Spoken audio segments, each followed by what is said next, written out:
பவுலும் சீலாவும் சிறைச்சாலையில் துதிச்சாங்கன்னு போட்டிருக்கிறோம்ல. எப்படிப்பட்ட நிலைமையில துதிச்சாங்க? ஜெயிலு, இருட்டு அறைக்குள்ள.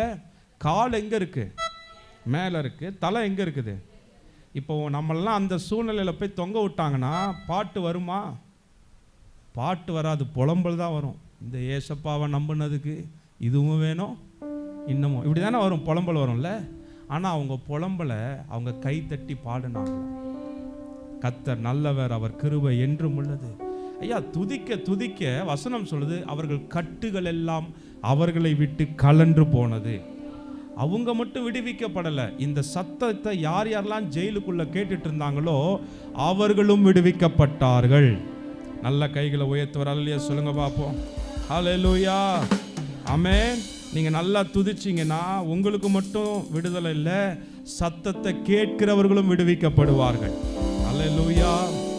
எத்தனை பேர் நம்புறீங்க? அல்லேலூயா. பக்கத்தில் பார்த்து சொல்லுங்க, துதிச்சா உங்களுக்கு மட்டும் இல்லை, உங்க வீட்டுக்கே ஆசீர்வாதம். ஹல்லேலூயா. துதிச்சா எங்க ஆசீர்வாதம்? உங்க வீட்டுக்கு ஆசீர்வாதம், உங்க குடும்பத்துக்கு ஆசீர்வாதம், சபைக்கு ஆசீர்வாதம், ஊருக்கு ஆசீர்வாதம். இவ்வளோ பெரிய ஆசீர்வாதத்தை கர்த்தர் நமக்குள்ள வச்சிருக்கிறார். இன்னொரு முறை இந்த பாட்டை பாடலாமா? இப்போ எப்படி பாடணும் தெரியுமா? உள்ளத்தின் ஆழத்திலிருந்து நன்றி உள்ளத்தோட, ஆத்துமாவே நன்றி சொல்லு, முழு உள்ளத்தோட சேர்ந்து பாடலாமா? கரங்களை தட்டி பாடுவோம். ஆமென். நல்ல கை தட்டி.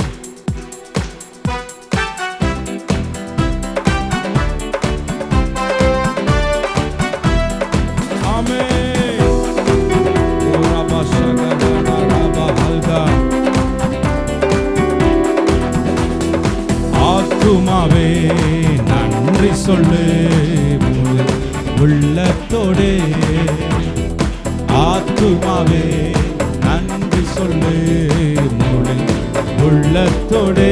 கர்த்தர் செய்த நன்மைகளை ஒரு நாளும் மறவாதே. கர்த்தர் செய்த நன்மைகளை ஒரு நாளும் மறவாதே.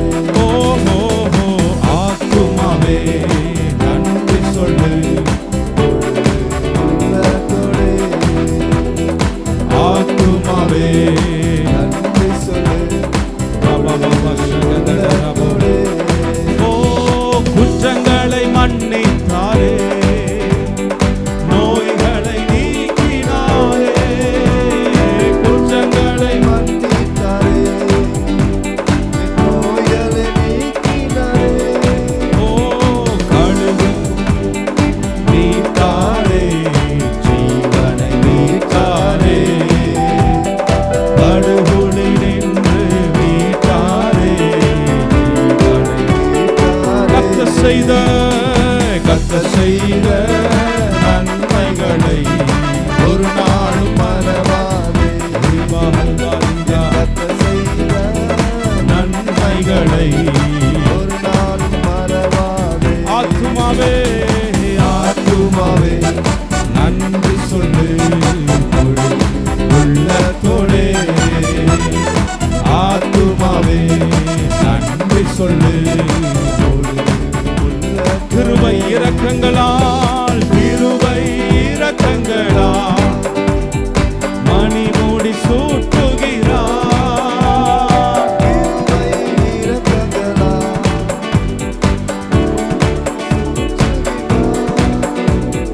வாழ்நாளெல்லாம் நன்மைகளால் பூர்த்தியாக்குகிறார். எல்லா நாளும் வாழ்நாளெல்லாம் நன்மையினால்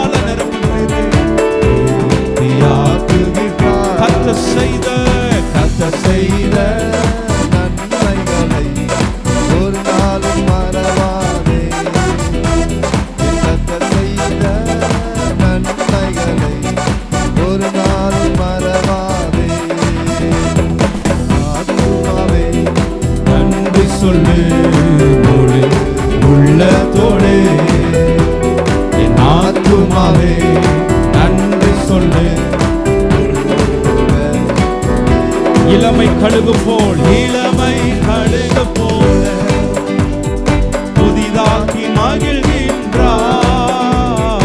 இளமை கழுகு போல ஓடினாலும் ஓடி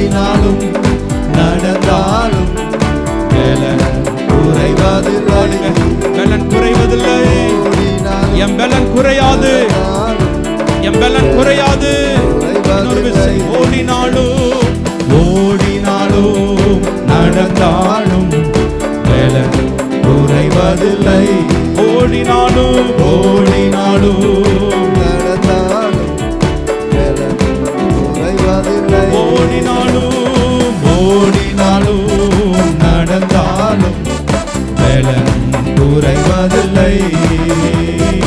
ஓடினாலும் நடந்தாலும் பலன் குறைவதில்லை. ஆத்துமாவே ஆத்துமாவே நன்றி சொல்லு, உள்ளத்தோடு என் ஆத்துமாவே நன்றி சொல்லு. கர்த்தர் செய்த நன்மைகளை ஒரு நாளும் மறவாதே. கர்த்தர் செய்த நன்மைகளை ஒரு நாளும் மறவாதே. கர்த்தர் செய்த நன்மைகளை ஒரு நாளும் மறவாதே. கர்த்தர் செய்த நன்மைகளை ஒரு நாளும் மறவாதே. கரங்களை தட்டி ஆண்டவரை மகிமைப்படுத்துவோமா? கர்த்தர் செய்த நன்மைகளை ஒரு நாளும் மறவாதே.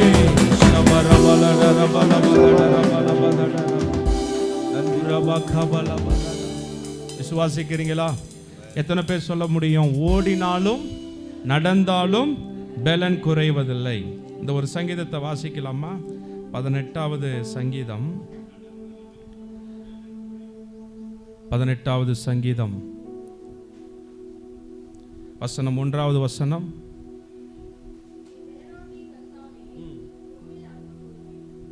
அல்லேலூயா.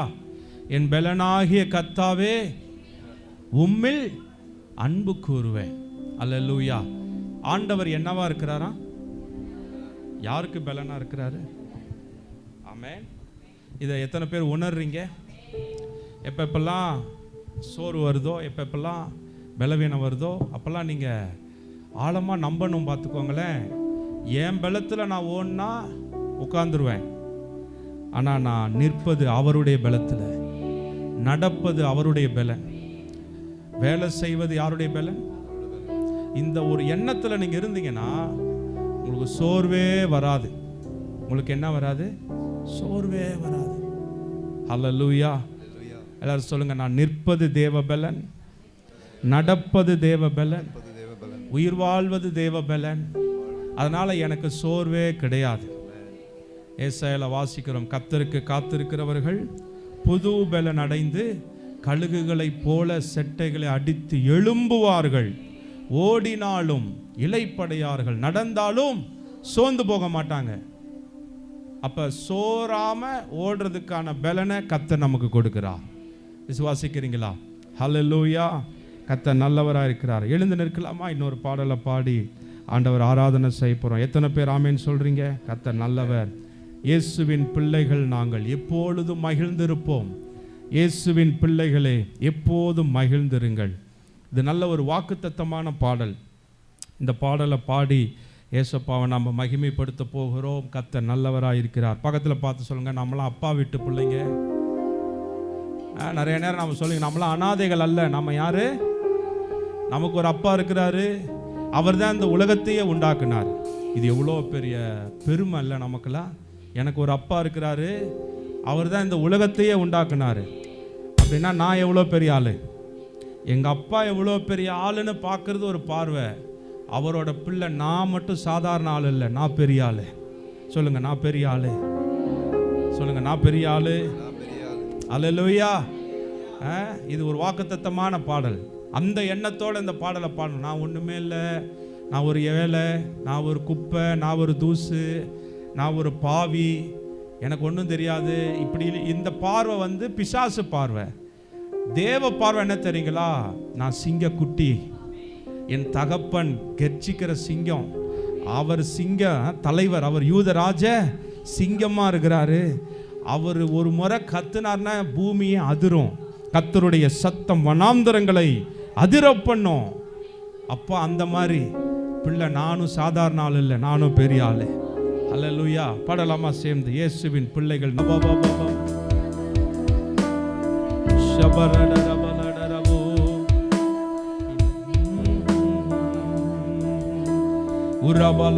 எத்தனை பேர் சொல்ல முடியும்? ஆண்டவர் என் கூட இருக்கிறாரு. சொல்லுங்க, ஆண்டவர் என் கூட இருக்கிறாரு, என்னை விட்டு விலகவில்லை.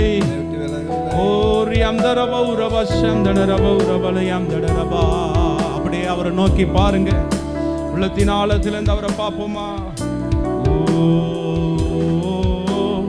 இருளான வாழ்க்கையிலே வெளிச்சமானீரே, உயிரற்ற வாழ்க்கையில் ஜீவனானீரே. பாடலாமா? இருளான வாழ்க்கையிலே வெளிச்சமானீரே, உயிரற்ற வாழ்க்கையிலே ஜீவனா. என் வெளிச்சம் நீரே, என் வெளிச்சம் நீரே, என் ஜீவனும் நீரே, எனக்கெல்லாமே நீங்க தானப்பா. நம்புறீங்களா அந்த வார்த்தைகளை? என் வெளிச்சம் நீரே, என் ஜீவனும் நீரே, எனக்கெல்லாமே நீங்க தான. அப்படியே கைகளை அசைத்து ஹல்லேலூயா, ஹல்லேலூயா, ஹல்லேலூயா, ஹல்லேலூயா, ஹல்லேலூயா, ஹல்லேலூயா. Shaka baba baba baba uraba kabalaba. Hallelujah. கண்ணீர் சிந்தும் நேரத்திலே தாயுமானீரே, காயப்பட்ட நேரத்திலே தகப்பனா. சொல்லலாமா? ஆண்டவரை பார்த்து, கண்ணீர் சிந்தும் நேரத்திலே தாயுமானீரே. நீங்க தான் ஆண்டவரே, காயப்பட்ட நேரத்திலே தகப்பன். அவரை பார்த்து, என் அம்மாவும் நீரே, என் அம்மாவும் நீரே, என் அப்பாவும் நீரே, அப்பாவும் நீரே, எனக்கு எல்லாமே நீங்க தான்ப்பா, நீங்க தானப்பா. ஹல்லேலூயா. அம்மாவும் நீரே, ஏசப்பா, எல்லாமே நீங்க தானப்பா. ஓ ஹல்லேலூயா.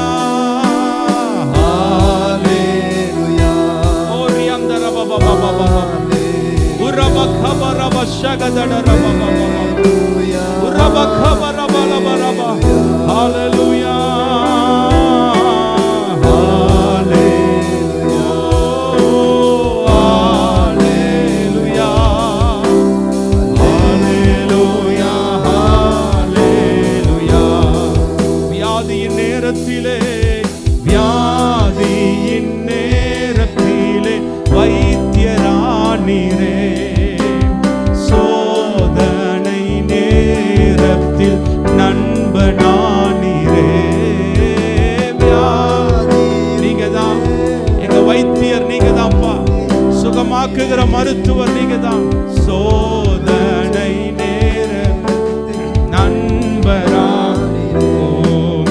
என் வைத்தியர் நீரே, என் நண்பரும் நீரே, எனக்கு எல்லாமே நீங்க தானப்பா. வைத்தியர் நீரே, வைத்தியர் நீரே, என் நண்பனும் நீரே, எனக்கு எல்லாமே நீங்க தானப்பா. ஹல்லேலூயா, ஹல்லேலூயா. உரபா ஷகரபா லதடரபா, உரபா கபலபா தடரபா, உரபா ஷகரபா உரதடரபா. ஹல்லேலூயா, ஹல்லேலூயா, ஹல்லேலூயா, ஹல்லேலூயா, ஹல்லேலூயா.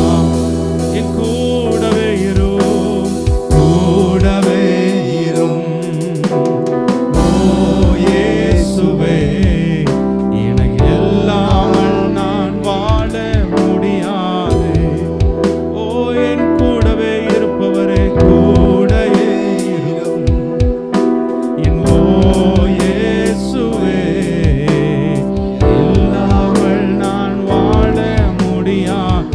கரங்களை அசைத்து ஹalleluya ஹalleluya பாட பாட. ஓ அந்த அன்பு உங்களை நிரப்புகிறது தேவ பிள்ளைகளே. ஹalleluya ஹalleluya ஹalleluya ஹalleluya ஹalleluya ஷபரபலட ஹalleluya ஹalleluya ஆமென் ஆமென் ஹalleluya ஹalleluya உரயந்தரவ உரவகவலவரவதரவ ஷபரபலவரவரவரவதியதரவலரவதரவலரவதரவ. பாடுங்க பாடுங்க பாடுங்க. இருதயத்துல தெய்வீக மாற்றம்.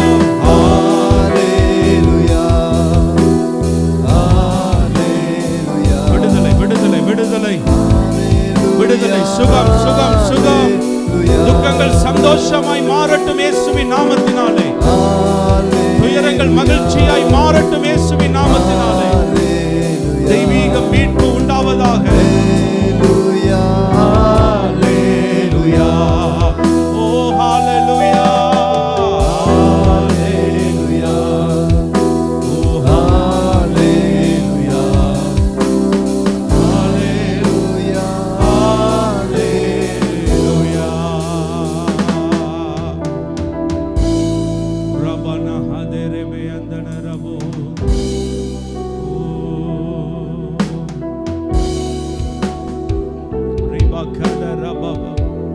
இயேசுப்பாவுடைய அன்பு மாறாத அன்பு. ஆண்டவர் ஒரு மனுஷனை தொட்டுட்டா, ஆண்டவர் ஒரு மனுஷனை கையை பிடிச்சிட்டா, எந்த பிசாசுனாலையும் எந்த மனுஷனாலையும் ஆண்டவருடைய அன்புல இருந்து பிரிக்கவே முடியாது. இறுதி வரை நடத்துவார். எனக்கு அன்பான தேவ பிள்ளைகளே, மனிதர்கள் உங்களை கைவிட்டு இருக்கலாம், சூழ்நிலைகள் கைவிட்டு இருக்கலாம், உலகம் கைவிட்டு இருக்கலாம். அதெல்லாம் முக்கியமே கிடையாது. நான் சொல்றேன், இயேசு உங்களை கைவிடல. ஆண்டவர் உங்களை கைவிடல. உங்களை கைவிடவும் மாட்டார். உங்களை விட்டு விலக மாட்டார். உங்களை மறக்க மாட்டார். உங்க கூடவே இருந்து உங்களை நடத்துகிற நல்ல தகப்பனா இருக்கிறார். தாய் மறந்தாலும் நான் உன்னை மறப்பதில்லைன்னு சொல்லி இருக்கிறாரு. உன்னை என் உள்ளம் கைகளில் வைத்திருக்கிறேன் என்று சொன்னாரு. அவர் போதுமானவர். அவரே எனக்காக யாவையும் செய்து முடிப்பார்.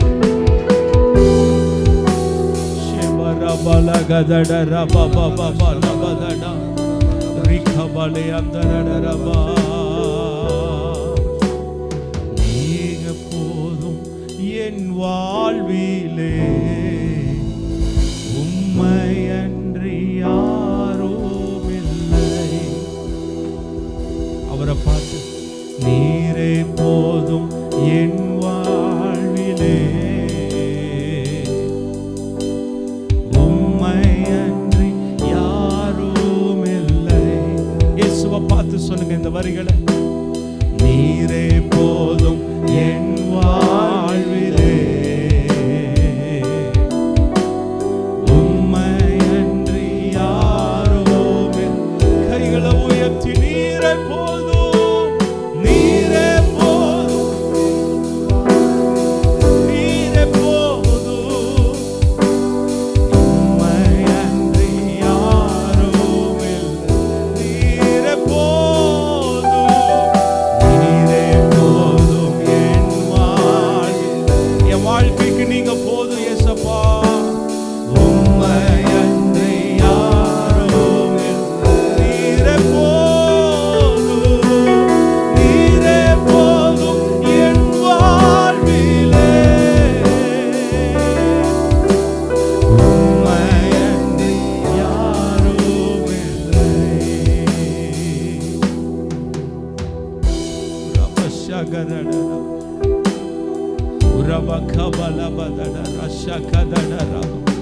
இயேசு போதும்னு சொல்ல முடியுமா? நிறைய பேர் பணம் இருந்தா போதும் நினைக்கிறாங்க.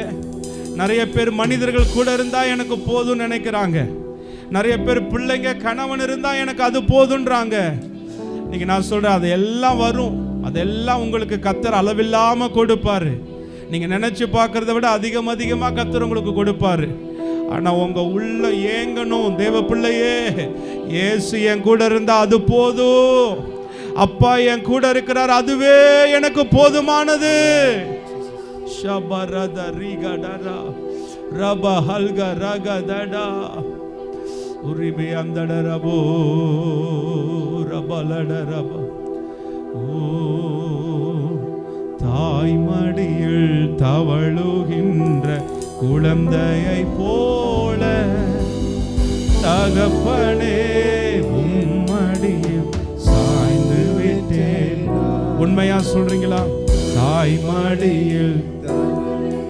ஆமாப்பா, ஆமாப்பா, உம்மடியில் சாய்ந்து விட்டேன் நான். கவலை இல்லையே, கலக்கமில்லையே, கவலை இல்லையே,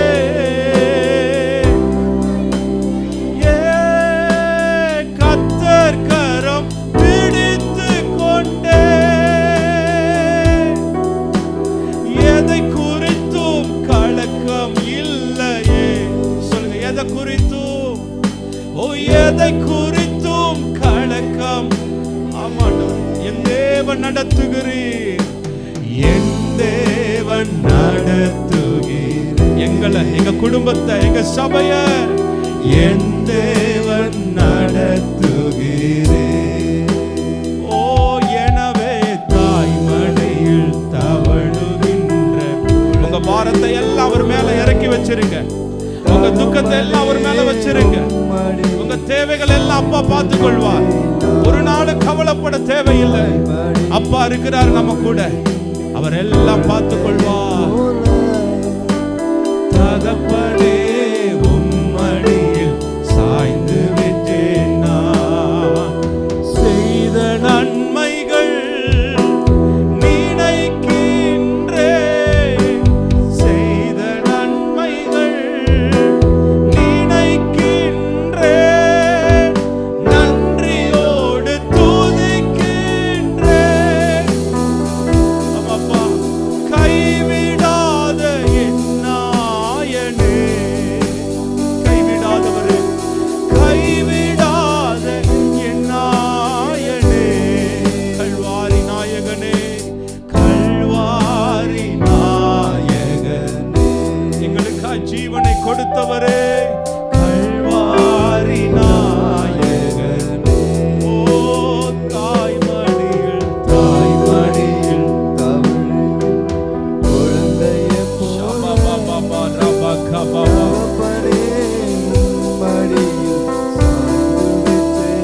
அவர் மேல எல்லாத்தையும் இறக்கி வச்சு, நீங்க போதும்பா, நீங்க போதும்பா.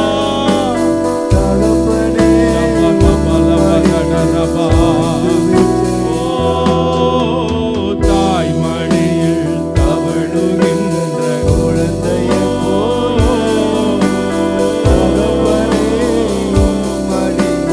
சாய்ந்து விட்டேன். தாய்மடியில், தாய்மடியில்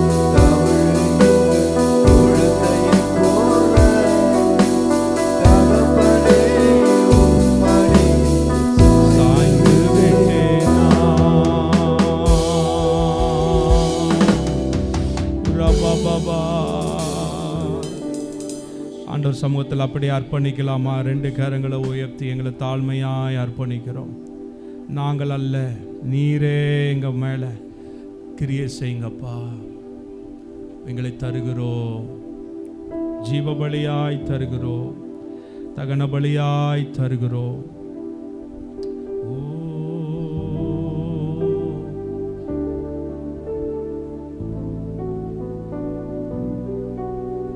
எல்லாவற்றையும் உங்க பாதத்துல வைக்கிறோம். நாங்க எதையும் சுமக்கல, நீர்தான் எங்களை சுமந்து கொண்டிருக்கிறீர். உடைய பாதத்துல எல்லாவற்றையும் அர்ப்பணிக்கிறோம்.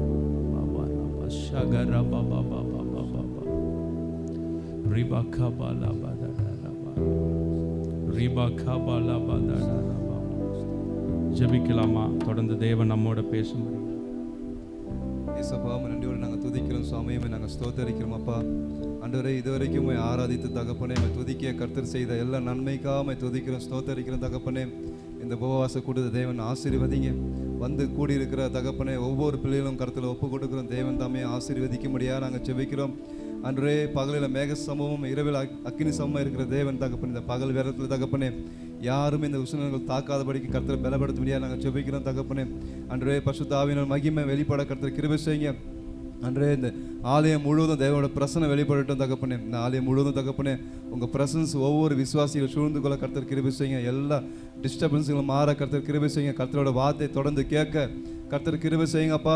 எங்கள் மனதை உறுதிப்படுத்துங்க, எங்களோட சிந்தனைகளை உறுதிப்படுத்துங்க.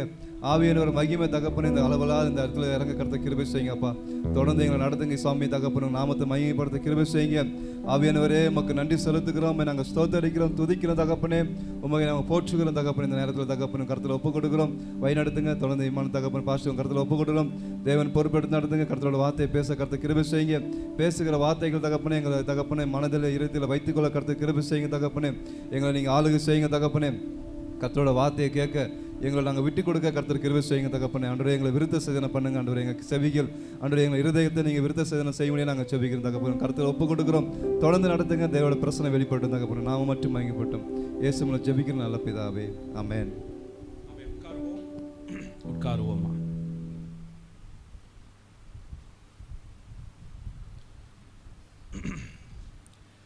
கர்த்தர் நல்லவராக இருக்கிறார். ஹல்லேலூயா. இயேசுவின் நாமத்தினாலே உங்கள் யாவரையும் வாழ்த்துகிறேன். இந்த ஆசீர்வாத உபவாச ஜெபத்துக்கு வந்த உங்களை கர்த்தர் அதிகமாக ஆசீர்வதிப்பார். கடன் பக்கத்தில் கை கொடுத்து சொல்லுங்கள், கர்த்தர் உங்களை ஆசீர்வதிப்பார். நீங்கள் வந்தது ரொம்ப சந்தோஷம். சொல்லுங்கள் பார்ப்போம்.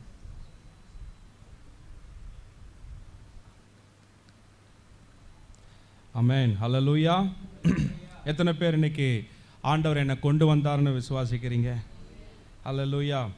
நிறைய நேரங்களில் இந்த உபவாச ஜெபத்தை ஆரம்பத்திலலாம் நாங்கள் நடத்துவோம். மிகுந்த தேவைகள் மத்தியில் பண்ணும்போதெல்லாம் கூட்டம் கம்மியாக தான் இருப்பாங்க. ஆனாலும் சில நேரம் நானும் யோசிப்பேன், சரி பேசாமல் அமாவாசை ஜெபம் தான் நடத்துகிறோம், இந்த ஜெபத்தை விட்டுறலாமா அப்படிலாம் நான் யோசிப்பேன் நிறையா. ஆண்டவர் பாருங்கள், இந்த ஜெபத்தை நிறுத்திடலான்னு நான் நினைக்கும் போது ஆண்டவர் சொல்லுவார், இனிமேல் நீ ஜெபத்தில் சாப்பாடு போடும்பார். நான் ஜெபமே வேணான்னு நினைக்கும் போது ஆண்டவர் என்ன பண்ணுறாரு? அதனால் இப்போ ஆண்டவர்கிட்ட எதையுமே கேட்குறதே விட்டுட்டேன். ஏன்னா நாம் ஏதாவது ஒன்று கேட்டோம்னா அவர் என்ன பண்ணுறாரு? நீ நினைப்பதற்கும் வேண்டுவதற்கும் அதிகமாக செய்கிறன்ற மாதிரி வேறு வேறு காரியமாக செய்கிறார். அதனால் சரி கர்த்தர் நடத்துவார் அப்படின்னு விட்டாச்சு. பாருங்கள், இந்த போன வாரம் ஞாயிற்றுக்கிழமை சர்ச்சில் கூட நான் சொல்லலை, தம்மம்பட்டியில் அந்த வெறும் குரூப்பில் தான் நான் அனுப்பினேன். ஒரு சில இடத்துல தான் சொன்னேன் நான். ஆனால் ஏசப்பா இன்றைக்கி அநேகரை கொண்டு வந்திருக்கிறாரு. இந்த ஜெபம் உங்களுக்கு ஆசீர்வாதமாக இருக்குது நான் விசுவாசிக்கிறேன். எத்தனை பேருக்கு இந்த ஜெபங்கள் ஆசீர்வாதமாக இருக்குது? நல்ல ஒரு ஹல்லேலூயா சொல்லுங்கள் பார்ப்போம். பக்கத்தில் பார்த்து சொல்லுங்கள், இன்றைக்கி கர்த்தர் உங்களுக்கு இந்த ஜெபத்தை ஆசீர்வாதமாய் மாற்றி தருவார். ஆமென். இதை ஆன்லைனில் பார்த்துட்ருக்கிற உங்களையும் நான் வாழ்த்துகிறேன். உங்களுக்கும் இந்த ஜெபங்கள் ஆசீர்வாதமாக இருக்கும். கலந்து கொள்கிற உங்களை கர்த்தர் அதிகமாய் ஆசீர்வதிப்பார். ஆமென். கர்த்தர் நல்லவராக இருக்கிறார். சரி, நம்ம வசனத்துக்கு நேராக செல்வோம். அறிவிப்பு, நமக்கு இந்த வாரம் ரொம்ப கூட்டங்கள்லாம் இருக்குது. இன்றைக்கி உபவாச கூட்டம், நாளைக்கு ஆராதனை, நாளை இரவு அமாவாசை ஜெபம். அதனால் இந்த 2 நாள் கூட்டங்கள் இருக்குது. நீங்கள் கலந்துக்கோங்க. கர்த்தர் பெரிய காரியங்களை செய்ய வல்லவராக இருக்கிறார். ஆமென். அது மாத்திரமல்ல, நான் இன்னொரு காரியத்தையுமே நான் சொல்ல விரும்புகிறேன். நான் முள்ளுக்குறிச்சி சபையில் நான் சொல்லியிருந்தேன், இன்றைக்கு இந்த உபவாச கூட்டத்தில் முள்ளுக்குறிச்சி சபை சார்பாக மாத்திரமல்ல, நம்ம எல்லாருமே சேர்ந்து இன்றைக்கி எடுக்கிற காணிக்கை ஆத்தூரில் பாஸ்டர் சாம் அவங்க சபை புதிதாக இப்போ கட்டிகிட்ருக்குறாங்க. ஸோ அந்த ஊழியத்துக்கு விதைக்கணும்னு கடந்த 2 வாரமாக நான் இங்கே சொல்லியிருந்தேன். இன்றைக்கி வந்திருக்கிற தம்மம்பட்டி விசுவாசிகள் அனைவருக்கும் நான் சொல்கிறேன், இன்றைக்கி நாம் கொடுக்க போகிற காணிக்கை ஆத்தூரில் இருக்கிற பாஸ்டர் சாம் அவங்களுக்கு நாம் கொடுக்க போகிறோம். எத்தனை பேர் ஆமேன்னு சொல்கிறீங்க? உற்சாகமாக இருக்கிறீங்களா? ஸோ மக்கள் எல்லோரும் உங்கள் காணிக்கைகள் எடுத்துகிட்டு வந்திருப்பீங்க நான் விசுவாசிக்கிறேன். ஒருவேளை எடுத்துகிட்டு வரலனாலும் டைம் இருக்குது, நாளைக்கும் எடுத்துகிட்டு வரலாம். சரிங்களா? எடுத்துகிட்டு வந்து கொடுங்க. நம்ம இதை நான் ஏன் சொல்கிறேன்னா, இந்த ஒரு திட்டம் எனக்கு இல்லை. நான் பர்சனலாக குடும்பமாக போய் பாஸ்டர் சாம் அவங்கள்ட்ட போய் ஒரு காணிக்கை கொடுத்துடலாம் அப்படின்னு நான் பிளான் பண்ணிகிட்டு இருந்தேன். அப்போ ஜெபம் பண்ணும்போது ஆண்டவர் சொன்னார், உனக்கு ஞாபகம் இருக்கா, நீங்கள் மெத்த மேலே கூட்டம் சர்ச்சு நடத்திட்டு இருந்தீங்க. மேலே மக்களுக்கு இடம் மேலே படிக்கிட்டே ஏற முடியாமல் கஷ்டப்பட்டு மேலே ஏறி உங்களுக்கு இடமே இல்லாமல் சர்ச்சே இல்லாமல் நீங்களாம் கஷ்டப்பட்டீங்கள்ல. அப்போ நீங்கள் ஒன்று செஞ்சீங்க. அப்போ சாம் பாஸ்ட்டுக்கு இதே மாதிரி இப்போ இருக்கிற இடத்துக்கு நீங்களாம் சேர்ந்து 4000 ரூபாய் காணிக்க கொடுத்தீங்க. உங்களுக்கு ஞாபகம் இருக்குது? ஆமாண்டவரே. அப்போ என்ன நடந்தது? நீங்கள் கொடுத்த நம்ம காணிக்க கொடுத்த ஒரே மாதத்தில் இந்த இடத்த கண்டுபிடிக்க கர்த்தர் உதவி செஞ்சார். அவ்வளோ மாதங்கள் வருஷங்களாக நாங்கள் இடம் தேடுறோம். முள்ளுக்குறிச்சியில் எங்களுக்கு இடமே இல்லை. அந்த காணிக்க கொடுத்த ஒரே மாதம் 2 மாதத்தில் இந்த இடத்தினுடைய ஓனர் எங்களை தேடி வந்து இந்த இடத்த நீங்கள் வச்சுக்கோங்கன்னு கொடுத்தாரு. அல்லேலூயா. அது மாத்திரமல்ல, அடுத்து டக்குன்னு ஒரு 6 மாதத்துக்குள்ளே இந்த சபையை ஃபுல்லாக கட்ட ஆண்டவர் உதவி செஞ்சார். கொடுத்தது வெறும் 4000 ரூபாய். இந்த சபை ஆல்மோஸ்ட் 2.25 லட்சம் ரூபாய் செலவை கர்த்தரே பார்த்து கொண்டார். கடனே இல்லாமல் இந்த சபையை கட்ட ஆண்டவர் உதவி செய்தார். அப்போ ஆண்டவர் சொன்னார், அப்போ கொடுக்கறதுல ஒரு பெரிய ஆசீர்வாதம் இருக்குது. அதனால் இப்போ ஒரு வாய்ப்பு உங்களுக்கு. அந்த ஊழியத்தில் நீங்கள் விதைக்கும் போது இந்த முறை இன்னும் மிகுதியாய் நீங்கள் அறுவடை செய்வீர்கள் அப்படின்னு ஆண்டவர் சொன்னார். ஸோ அதனால் இன்றைக்கி சபையில் எடுக்கிற காணிக்க அந்த ஊழியத்துக்கு கொடுக்க போகிறோம். ஒருவேளை இன்றைக்கி நான் எடுத்துகிட்டு வரல பாஸ்டர், அந்த காணிக்கை நான் மறந்துட்டேன், அல்லது நான் இன்னும் சிறப்பான காணிக்கை கொடுக்கல பாஸ்டர் அப்படின்னு சொன்னால், நாளைக்கு கூட என்ன பண்ணலாம், நீங்கள் எடுத்துகிட்டு வந்து தனியாக என் கையிலையோ பாஸ்டர் சுமி அவங்க எங்கள் 2 பேர் கையில் நீங்கள் கொடுத்து இது ஆத்தூர் சபைக்கான காணிக்க அப்படின்னு சொல்லி கையில் கொடுங்க. இந்த காணிக்கைகள் எல்லாம் ஒன்றா சேர்த்து பாஸ்டர் சாம் அவங்களுக்கு நாம் கொடுக்க போகிறோம். ஒருவேளை ஆன்லைனில் பார்க்குறவங்க நீங்களும் கொடுக்க விரும்பினால் என்னோடய ஃபோன் நம்பர், ஜிபே, ஃபோன்பே இருக்குது. அதில் கூட நீங்கள் விதைக்கலாம். இந்த ஊழியங்களை நாம் தாங்குவோம். கர்த்தர் மகிமையான காரியங்களை செய்ய வல்லவராயிருக்கிறார். அல்லேலூயா. திரளாய் விதைக்கிறவர்கள் திரளாய் அறுவடை செய்வார்கள். ஆமென். வாரி இறைத்து விருத்தி அடைவாரும் உண்டு அப்படின்னு வசனம் போட்டிருக்கு. வாரி இறைக்கிறவங்க அதிகமான ஆசீர்வாதத்தை பெறுவார்கள். ஆமென். ஸோ அதனால் ஆண்டவர் வந்து உங்கள்கிட்ட இல்லாததெல்லாம் கேட்க மாட்டார். சொல்லுங்கள் எல்லார்ட்டும், உங்கள்கிட்ட இல்லாததை கேட்க மாட்டார். நிறைய பேருக்கு அதுவே பாரம். காணிக்க கேட்குறாங்க, என்கிட்ட காசே இல்லையே, இருந்தால் கொடுக்க மாட்டேனா அப்படின்னு. எப்பயுமே ஆண்டவர் இல்லாததை கேட்க மாட்டார், இருக்கிற அந்த கொஞ்சத்தை தான் கேட்பார். ஏசப்பா சபையில் போய் உட்காந்துட்டு இருக்கும்போது ஒரு அம்மா, வயசான அம்மா வந்து காணிக்க போட்டுச்சா. ஒரு விதவை அம்மா. அந்த அம்மா எவ்வளோ போட்டுச்சு? 2 காசு போட்டுச்சா. ஏசப்பா சொன்னார், இங்கே இருக்கிற எல்லாரை விட யார் அதிகமாக போட்டா? அந்த அம்மா கடன் வாங்கிட்டு வந்து போடல. அல்லேலூயா. என்கிட்ட இவ்வளோ தான் இருக்குதுங்க. அந்த இருந்ததை அப்படியே முழு மனசாக போட்டாங்க. ஆண்டவர் அதை பெருசாக பார்த்தார். அதனால் எவ்வளவு கொடுக்குறோம், நிறைய கொடுக்கணும், அதிலலாம் தப்பே கிடையாது. ஆண்டவருக்கு கொடுக்கறதெல்லாம் பிசினித்தனம் பண்ணவே கூடாது, கஞ்சத்தனமே இருக்கக்கூடாது. நிறைய வாரி இறைக்கணும் ஆண்டவருக்கு. ஆனால் கொடுக்கும்போது எப்படி கொடுக்கணும் தெரியுங்களா? என் அப்பாவுக்கு கொடுக்குறேன்ற சந்தோஷத்தோடு கொடுக்கணும், அந்த உற்சாகத்தோடு கொடுக்கணும். உற்சாகமாய் கொடுக்குற இடத்துல தேவன் பிரியமாக இருக்கிறார். ஸோ அதனால் அது ரொம்ப முக்கியமானது. கர்த்தர் உங்களை ஆசீர்வதிப்பார். அதே போல் ஊழியங்களுக்காக தொடர்ந்து ஜெபம் பண்ணிக்கோங்க. கர்த்தர் நல்லவர். வசனத்துக்கு நிறைய சொல்லலாமா? இன்றைக்கி ரொம்ப முக்கியமாக ஒரு வசனம். விசேஷமாக நேற்று காலையில் யூடியூப்பில் தீர்க்க தரிசன ஆராதனை நடத்தினேன். எத்தனை பேர் பார்த்தீங்களா? Very good, sorry. ஸோ அந்த செய்தியினுடைய தொடர்ச்சி தான் இன்றைக்கி நான் பேச போகிறேன். நேற்றைய அந்த தீர்க்க தரிசன ஆராதனைக்காக நான் ஆயத்தமாயிட்டிருக்கிறேன். ஜெபம் பண்ணிகிட்டே படுத்திருக்கிறேன். தூங்கிட்டு இருக்கும்போது எனக்குள்ள கர்த்தர் டக்குன்னு ஒரு தீர்க்க தரிசனமாக ஒரு வார்த்தையை பேசினார். என் பிள்ளைகளை நான் உயர்த்துகிற காலம் வந்து விட்டதுன்னு ஆண்டவர் சொன்னார். அந்த ஒரு வார்த்தையை நான் ரொம்ப ஆழமாக உணர்ந்தேன். இது தேவன் தான் பேசினாருன்றதை நான் ரொம்ப ஆழமாக உணர்ந்தேன். அப்புறமேட்டுக்கு உடனே டக்குன்னு அதுக்காக ஜெபம் பண்ணி அந்த வார்த்தையை நேற்று தினம் நான் பேசினேன். இன்னைக்கு அந்த வசனத்தினுடைய தொடர்ச்சின்னு சொல்லக்கூடாது, அந்த அந்த அந்த வார்த்தையினுடைய ஒரு முழு செய்தி இன்றைக்கி நம்ம கேட்க போகிறோம். ஸோ இன்றைக்கி வந்த நீங்கள் பாக்கியவான்கள். பக்கத்தில் பார்த்து சொல்லுங்கள், நீங்கள் பாக்கியவான்கள். எத்தனை பேர் ஆமேன்னு சொல்கிறீங்க? ஸோ ஆன்லைனில் பார்க்குறவங்களையும் வாழ்த்துக்கிறேன். நீங்கள் பாக்கியவான்கள். தொடர்ந்து செய்தியை கேளுங்க. கர்த்தர் உங்களை ஆசீர்வதிப்பார். பக்கத்தில் சொல்லுங்கள், ஆண்டவர் உங்களை உயர்த்துகிற காலம் வந்து விட்டது. ஆமேன். சொல்லுங்கள், கர்த்தர் உங்களை உயர்த்துகிற காலம் வந்து விட்டது. இது நான் பிளானே இல்லை. நான் என்ன பிளான் பண்ணேன், இன்றைக்கி வந்து ஆக்சுவலாக ஆசீர்வாதத்தை குறித்து பேசலான்னு இன்றைக்கி நான் பிளான் பண்ணியிருந்தேன். அப்புறம் டக்குன்னு இந்த மாதம் இயேசுவின் இரத்தத்தின் மாதம். ஸோ அதனால் ரத்தத்தை குறித்து பேசலான்னு நான் பிளான் பண்ணிகிட்டு இருந்தேன். ஆண்டவர் என் டாப்பிக்கே மாற்றிட்டார், என் செய்தியவே மாற்றிட்டார். என் பிள்ளைகளுக்கு இந்த வார்த்தை நீ போய் பேசி, இது அவங்க வாழ்க்கையில் நடக்க போகிற வார்த்தை, இது தீர்க்க தரிசனமான வார்த்தைன்னு கர்த்தர் உள்ளத்தில் பேசினார். அதனால் இது கேட்கும்போதே இது என் வாழ்க்கையில் நடக்க போகுதுன்ற எண்ணத்தோடு கேட்கணும்.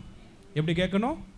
இது என் வாழ்க்கையில், என் குடும்பத்தில், என் பிள்ளைங்களுக்கு, என் தொழிலில் இது நடக்க போகுது அப்படின்ற எண்ணத்தோட, விசுவாசத்தோட இந்த வார்த்தைகளை நீங்கள் கேளுங்க. கர்த்தர் உங்களை ஆசீர்வதிப்பாராக. ஆமென். சரி, ஆண்டவர் இந்த வார்த்தையின் மூலமாக நம்மோட பேசட்டும். எடுத்து வாசிக்கலாம். யோபுவின் புஸ்தகம் 5வது அதிகாரம் வசனம் 10. யோபுவின் புஸ்தகம் 5வது அதிகாரம் வசனம் 10வது வசனம். ஆமென்.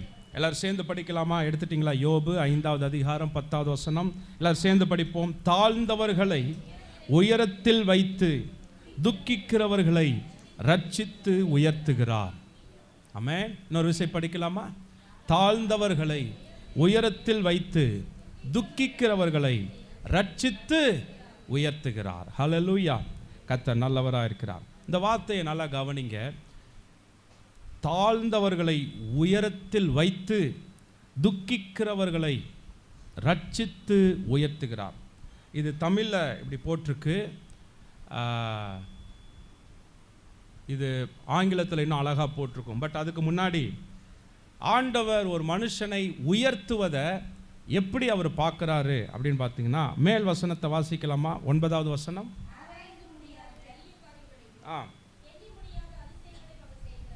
பார்த்தீங்களா? இது நாம் எல்லாரும் படிப்போம்ல.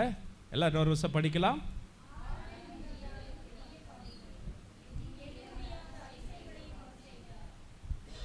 அது என்ன ஆராய்ந்து முடியாத காரியம், அது என்ன எண்ணி முடியாத அதிசயம், அந்த பெரிய காரியம் அதிசயம் எதுன்னு கேட்டால் உங்களை உயர்த்துது தான். இதை சொல்லிட்டு தான் அடுத்த வார்த்தை சொல்கிறாரு, தாழ்ந்தவர்களை உயரத்தில் வைத்து துக்கிக்கிறவர்களை ரட்சித்து உயர்த்துகிறார். அப்போ ஆராய்ந்து முடியாத காரியம் எது, எண்ணி முடியாத அதிசயம் எது அப்படின்னு கேட்டால் என்னை உயர்த்துறது தான் பெரிய காரியம். என்னை உயர்த்துறது தான் அதிசயம். சொல்லுங்க, என்னை உயர்த்துவதே பெரிய காரியம், என்னை உயர்த்துவதே அதிசயம். இன்னொரு இடத்துல ஆண்டவர் சொல்றார், உன்னை அதிசயங்களை காண பண்ணுவேன். அப்படின்னா என்ன அர்த்தம்? அந்த அதிசயம் என்ன? என்னை உயர்த்துவது தான் அதிசயம். ஹல்லேலூயா. உன் இருதயம் அதிசயப்பட்டு பூரிக்கும். ஏசாயா 60 வாசிக்கிறோம். அது என்ன அதிசயம்? என்னை உயர்த்துவது தான் அதிசயம். ஹல்லேலூயா. நான் இப்போ படித்த 10வது வசனம், தாழ்ந்தவர்களை உயரத்தில் வைத்து துக்கிக்கிற ரட்சித்து உயர்த்துகிறார். ஒரு மொழிபெயர்ப்பு இப்படி சொல்லுகிறது, he gives prosperity to the poor and protects those who suffer. இன்னொரு மொழிபெயர்ப்பு, இதெல்லாம் உங்களுக்கு நான் புரியறதுக்காக சொல்கிறேன், கொஞ்சம் கவனிக்க. those who mourn are lifted to safety. அந்த இடத்துல ரட்சித்துன்னு போட்டிருக்குல்ல, அங்கே இன்னொரு வார்த்தை என்ன போட்டிருக்குன்னா சேஃப்டின்னு போட்டிருக்கு. சேஃப்டின்னா என்னது? பாதுகாப்பு. உங்களை உயர்த்துவது தான் உங்களுக்கு பாதுகாப்பு. எத்தனை பேர் இதை விளங்க முடியுது? நிறைய பேருக்கு மேலே வர்றதுக்கு பயம். விழுந்துட்டலாம், நல்ல நல்ல நிலைமைக்கு மேலே வாங்க. சில பேர் ஜோனம், நான் பணக்காரனாக இருக்கணும்னு ஆசைப்படல ஆண்டவரே, இப்படியே இருந்துட்டு போகிறேன். ஏன்? பயம். பணக்காரன் ஆயினா கெட்டு போயிடுவனோ, பணக்காரன் ஆனா பணம் வந்து கண்ணை மறைச்சிருமோ, பணக்காரன் ஆயிட்டேன்னா நான் ஏதாவது மோசமானவனா ஆயிடுவனோன்னு பயம். அதனால் எனக்கு என்ன கொடுக்காதீங்க, பணம் காசெல்லாம் கொடுக்காதீங்க, நான் இப்படியே இருந்துட்டு போயிடுறேன். அதுக்கு பேர் தாழ்மை கிடையாது. பணத்தை பார்த்து, பொருளாதாரத்தை பார்த்து பயம். அதனால் அவங்க என்ன சொல்கிறாங்க, நான் இப்படியே இருந்துக்கிறேன். ஆனால் கர்த்தர் சொல்கிறாரு, நீ மேலே இருப்பது தான் உனக்கு பாதுகாப்பு. எங்கே இருப்பது பாதுகாப்பு? உயரத்தில் இருப்பது தான் உங்களுக்கு பாதுகாப்பு. அதாங்க அழகாக சொல்கிறது, those who mourn, துக்கிக்கிறவர்கள். யாரெல்லாம் ரொம்ப கஷ்டப்படுறீங்களோ, யாரெல்லாம் ரொம்ப மன வேதனையோட பாரத்தோடு இருக்கிறீங்களோ, இந்த இடத்துலேருந்து உங்களை விடுவிக்கணும்னா உங்களை நான் உயர்த்தணும். இது இன்னொரு புரிகிற மாதிரி சொல்லணும்னா, உங்கள் துக்கம் எப்போ மாறும், கஷ்டம் எப்போ மாறும், பிரச்சனை எப்போ மாறும், இதை மாற்றுவதற்காகவே உங்களை நான் உயர்த்துகிறேன். அப்போ உயர்ந்த ஸ்தானம் தான் எனக்கு பாதுகாப்பான இடம். எல்லாரும் இந்த வார்த்தையை சொல்லுங்கள், மேலே இருக்கிறது தான் என்னோட இடம், கீழே இருக்கிறது என் இடமே அல்ல. இந்த கீழேன்னா என்ன தெரியுங்களா? துக்கம், கவலை, கஷ்டம், பாடு, போராட்டம், பிரச்சனை, இதெல்லாம் கீழே. மேலேன்னா என்ன தெரியுங்களா? என் தேவனுடைய நிறைவில் வாழணும், அவருடைய ஐஸ்வர்யத்தில் வாழணும், அவருடைய கிருபையில் வாழணும், அவருடைய பிரசன்னத்தில் வாழணும். அதுதான் மேலே. அப்போ கர்த்தர் உங்களை விடுவிப்பதற்காகவே உயர்த்துகிறார், நீங்கள் நல்லா இருக்கணுன்றதுக்காகவே உயர்த்துகிறார், நீங்கள் துக்கத்தோடு இருக்கக்கூடாதுன்றதுக்காகவே உங்களை உயர்த்துகிறார். இந்த வார்த்தை நான் ஏன் பேசுகிறேன்னா, உங்களோட மைண்டில் நீங்கள் யோசிங்க, நான் கீழே இருக்கக்கூடாது. நான் எங்கே இருக்கக்கூடாது? நான் கஷ்டத்தோடு இருக்க, கடன் பிரச்சனையோடு நான் இருக்க கூடாது, வறுமை தரித்திரத்தோடு நான் இருக்க கூடாது. இதை தேவன் விரும்பலை. நான் எங்கே இருக்கிறது எனக்கு நல்லது? ஆசீர்வாதத்தில் இருப்பது தான் எனக்கு நல்லது. இதை உங்கள் மைண்டில் நல்லா செட் பண்ணிக்கோங்க.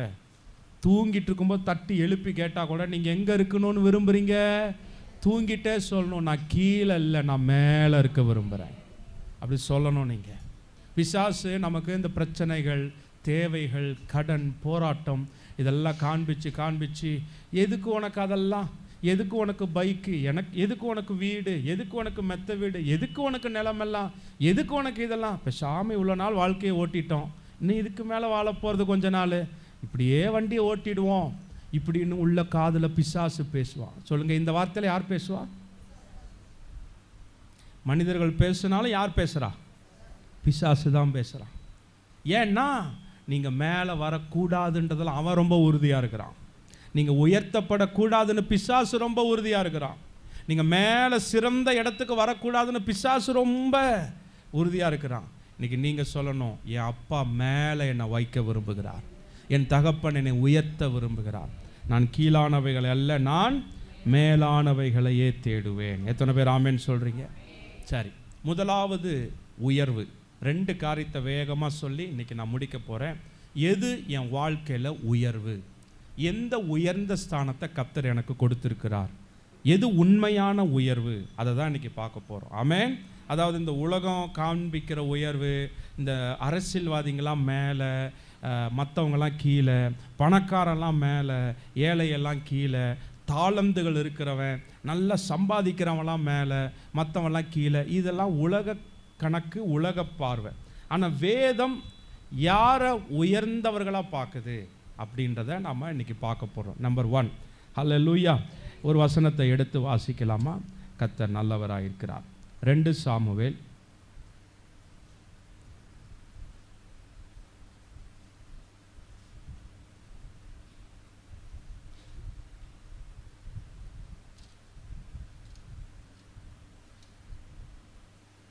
2 சாமுவேல் 23வது அதிகாரம் வசனம் 2. கர்த்தருடைய ஆவியானவர் என்னை கொண்டு பேசினார், அவருடைய வசனம் என் நாவில் இருந்தது. ஹல்லேலூயா. இப்போ அப்படியே 5வது வசனத்தை வாசிக்கலாம். 2 சாமுவேல் 23வது அதிகாரம் 5வது வசனம்.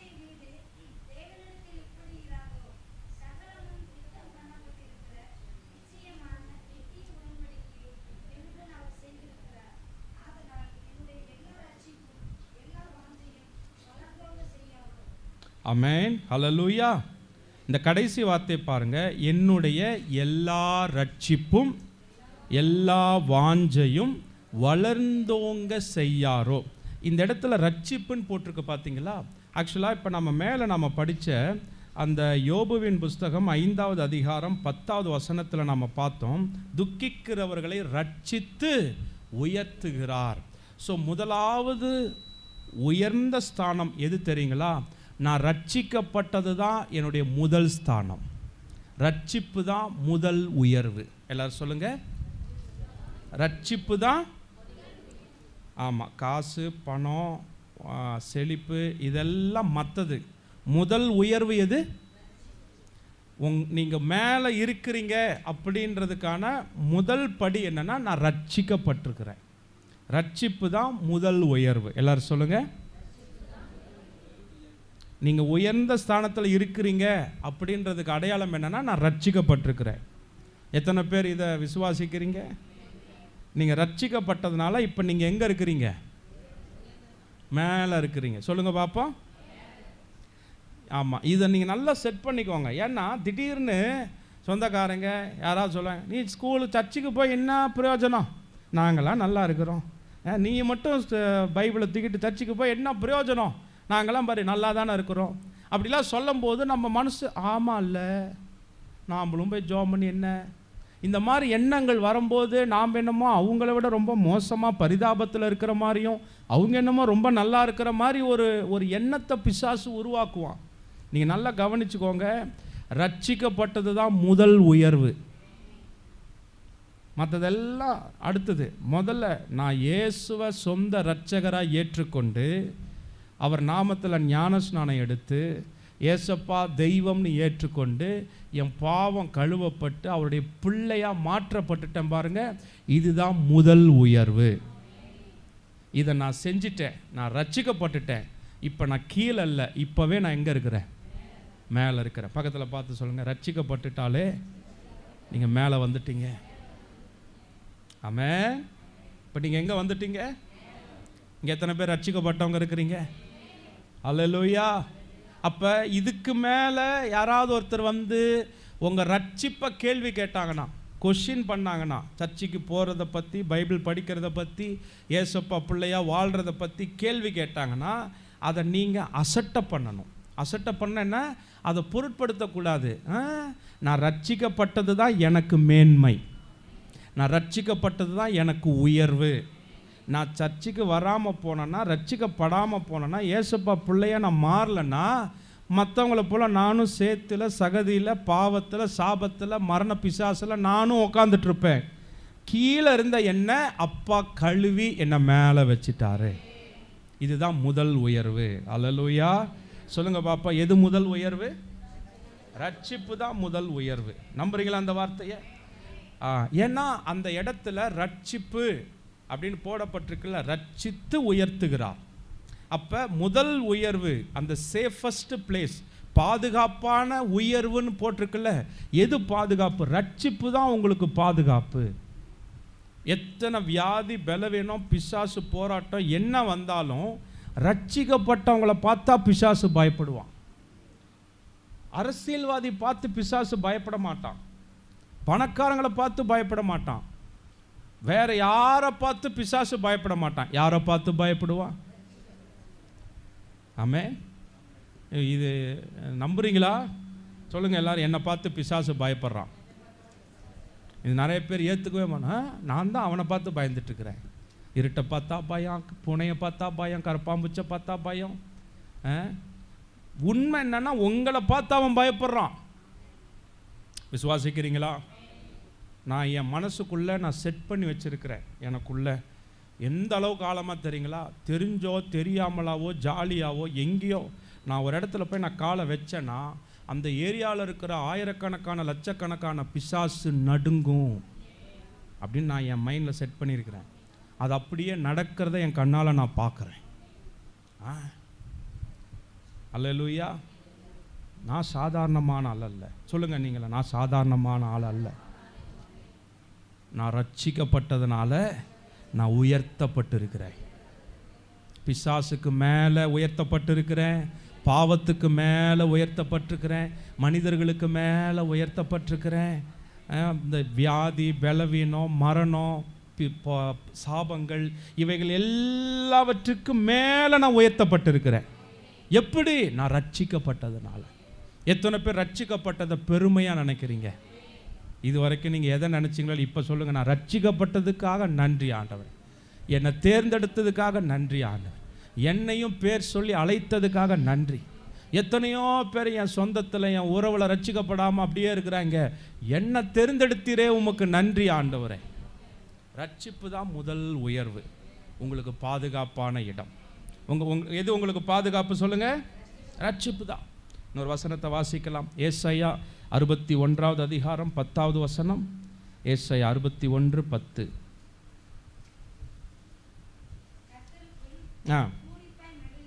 எஸ்.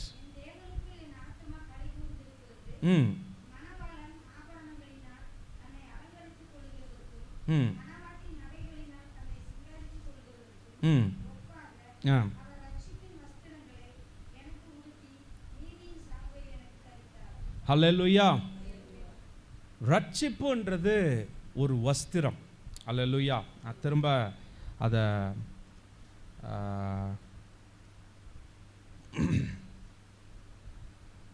11வது வசனத்தை வாசிக்கலாமா? 62:11. ஏசாயா, நீங்கள் சீயோன் குமாரத்தியை நோக்கி, இதோ உன் ரட்சிப்பு வருகிறது,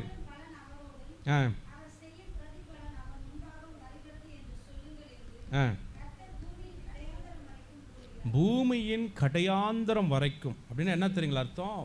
பூமி முழுவதும் ஆண்டவர் பேசுறாராம், சொல்றாராம். என்னன்னா, என் பிள்ளை வருது. யாருங்க என் பிள்ளை?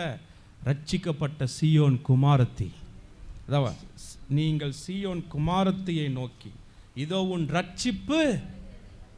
அப்ப ஆண்டவர் தன்னுடைய பிள்ளைகளை அலங்கரிப்பதற்கு அந்த ரட்சிப்புன்றது ஒரு வஸ்திரம்னு போடப்பட்டிருக்கு. மேலே நம்ம படித்தோம்ல 61வது அதிகாரம் 10வது வசனத்தில், மணவாட்டி நகைகளினால் தன்னை சிங்காரித்து கொள்ளுகிறதற்கு ஒப்பாக அவர் ரட்சிப்பின் வஸ்திரம்.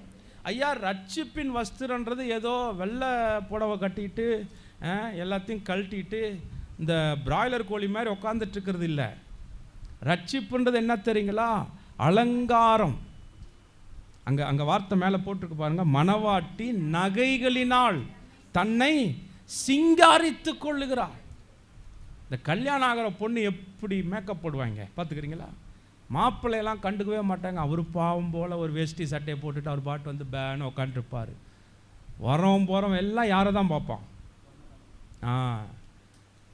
அப்போ இங்கே ஆண்டவர் வந்து ரட்சிப்பை எதோட லிங்க் பண்ணுறார், இணைக்கிறாருன்னா, எப்படி ஒரு மணவாட்டி தன்னை சிங்காரித்து கொள்ளுகிறாளோ, அழகுபடுத்தி கொள்ளுகிறாளோ, அதுபோல் என் பிள்ளைய நான் எதனால் அழகுபடுத்தி இருக்கிறேன்? ரட்சிப்புனால் அழகுபடுத்தியிருக்கிறேன். ரட்சிப்பு ஒரு வஸ்திரம். அது சாதாரண வஸ்திரம் அல்ல. இப்போ கட்டிட்டு இருக்கிற மாதிரி புடவை மாதிரி கிடையாது, சட்டை பேண்ட்டு மாதிரி இல்லை. அது அலங்கார வஸ்திரம், கல்யாண புடவை மாதிரி. அல்லேலூயா. அல்லேலூயா சொல்லுங்க பார்ப்போம். அம்பானி தன்னோட பையனுக்கு இப்போ கல்யாணம் பண்ணார் ரீசெண்டாக. அந்த கல்யாணத்துக்கு பையனுக்கு போட்ட ட்ரெஸ்ஸு ஆல்மோஸ்ட் 50 கோடியா. எத்தனை பேர் ஆமென் சொல்றீங்க? ரட்சிப்பு வருகிறதுன்னு சொல்றாரு. இந்த ரட்சிப்பு எதை கூட்டிட்டு வருதான்? பலனையும் பிரதிபலனையும் கூட்டிட்டு வருதான். அல்லேலூயா சொல்லுங்க. ஹல்லேலூயா. ஆமென். எஸ், கர்த்தர் நல்லவராக இருக்கிறார்.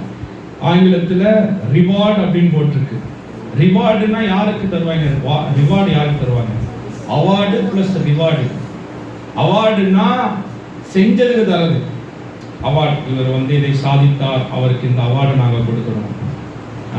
அவார்டு மட்டும் கிடையாதா, ரிவார்டும் தராங்க, பலனையும் தராங்க, பிரதிபலனையும் தராங்க. இதெல்லாம் யார் எதன் மூலமாய் வருகிறது? ரட்சிப்பு மூலமாய் வருகிறது. ரட்சிப்பு தான் உயர்ந்த ஸ்தானம். எல்லாம் சொல்லுங்க, ரட்சிக்கப்பட்டதுக்காக ஸ்தோத்திரம். அதில் சொல்லுங்க பார்ப்போம். இப்ப வாசிக்கலாம் 1 சாமுவேல் 2வது அதிகாரம் 8வது வசனம். 1 சாமுவேல்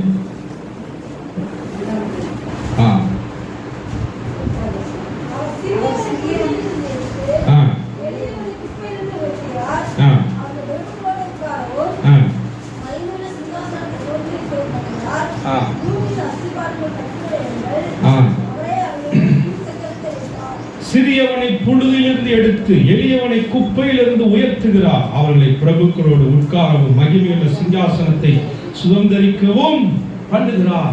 இந்த 2 பொசிஷன் சொன்னல, 2 உயர்ந்த ஸ்தானம். முதலாவது ஒண்ணு என்ன ஸ்தானம்? ரட்சிப்பு தான் உயர்ந்த ஸ்தானம். ரட்சிப்புன்றது என்னன்னா, புழுதியிலிருந்து குப்பையிலிருந்து எடுக்கிறது தான் ரட்சிப்பு. அல்லேலூயா. இப்ப நீங்களா என்ன ஆயிட்டீங்க சொல்லுங்க, நான் என்ன ஆயிட்டேன்? நிச்சயம் இருக்கா? அப்படின்னா புழுதியில இருந்து என்ன தூக்கிட்டாரு, குப்பையில இருந்து என்ன பண்ணிட்டாரு? உயர்த்திட்டார். சொல்லுங்க, குப்பையில இருந்து நான் மேல வந்துட்டேன், புழுதியில இருந்து நான் மேல வந்துட்டேன்.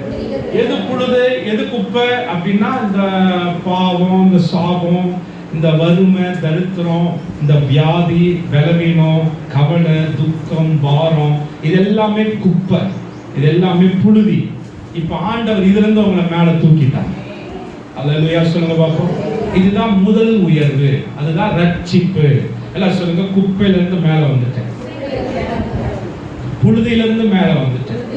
அப்படின்னா என் மேல எந்த சாபமும் இல்லை, என் மேல எந்த பாவமும் இல்லை, என் மேல எந்த அசுத்தமும் இல்லை, எந்த வியாதியும் இல்லை, எனக்குள்ள எந்த வறுமை தரித்திரமும் இல்லை.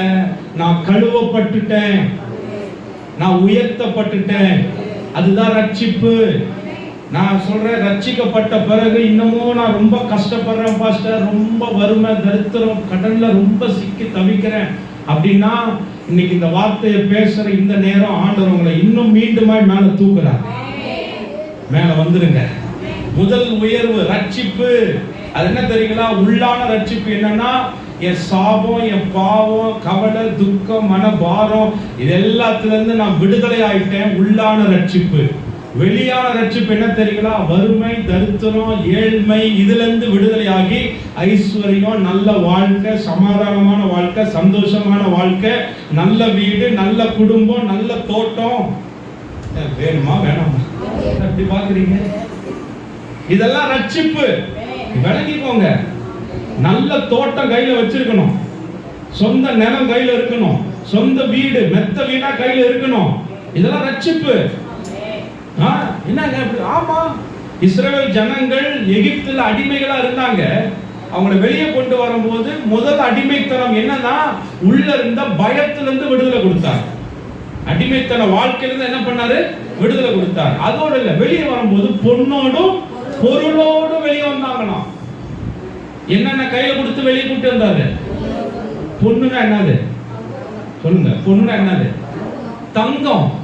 தங்கத்தையும் விலை உயர்ந்த பொருட்களையும் கையில கொடுத்து எகிப்திலிருந்து வெளியே கொண்டு வந்தார். இஸ்ரவேல் ஜனங்கள் எகிப்திலிருந்து வெளியே வந்தது ரட்சிப்பு.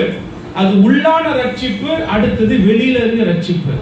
இன்னைக்கு நான் சொல்றேன், எனக்கு சமாதானம் நல்லா இருக்கு பாஸ்டர், நான் என் கையில காசு இல்லைனாலும் நிம்மதியா தூங்குறேன் பாஸ்டர், சமாதானமா இருக்கிறேன். நீங்க பாதிதான் ரட்சிக்கப்பட்டிருக்கிறீங்க பாஸ்டர். நல்லா ரட்சிக்கப்பட்டுட்டேன், இது போது, எனக்கு காசு வேணாம், பொருள் வேணாம், வீடு வேணாம், அங்க ஒண்ணு வேணாம் பாஸ்டர். பாதிதான் ரட்சிக்கப்பட்டிருக்கிறீங்க. முழுமையான ரட்சிப்பு என்ன தெரியுங்களா? உள்ளேயும் வெளியவும் சுகமான வாழ்வு தான் ரட்சிப்பு. அதான் சொல்ற, ரட்சிப்புனா உயர்வு. ரட்சிப்புனாலே உயர்வு. நீங்க வந்து ஜோமன் எல்லாரும், ஆண்டவரே நான் முழுமையா ரட்சிக்கப்பட உதவி செய்யுங்க. ஆமென். உள்ள ரட்சித்துட்டீங்க. பாவம் எல்லாம் கழுவியாச்சு, சாபம் எல்லாம் கழுவியாச்சு, மரண வல்லமை, அந்த வல்லமை, இந்த வல்லமை, பரம்பரை சாபம் எல்லாத்திலிருந்து என்ன கழுவிட்டீங்க. இப்ப அடுத்தது இந்த ரட்சிப்பு அப்படியே கொஞ்சம் வெளியே எட்டி பார்க்கட்டும். என் வீட்டுல ரட்சிப்பு, என் குடும்பத்துல ரட்சிப்பு, என் தொழில ரட்சிப்பு, என் வேலையில ரட்சிப்பு.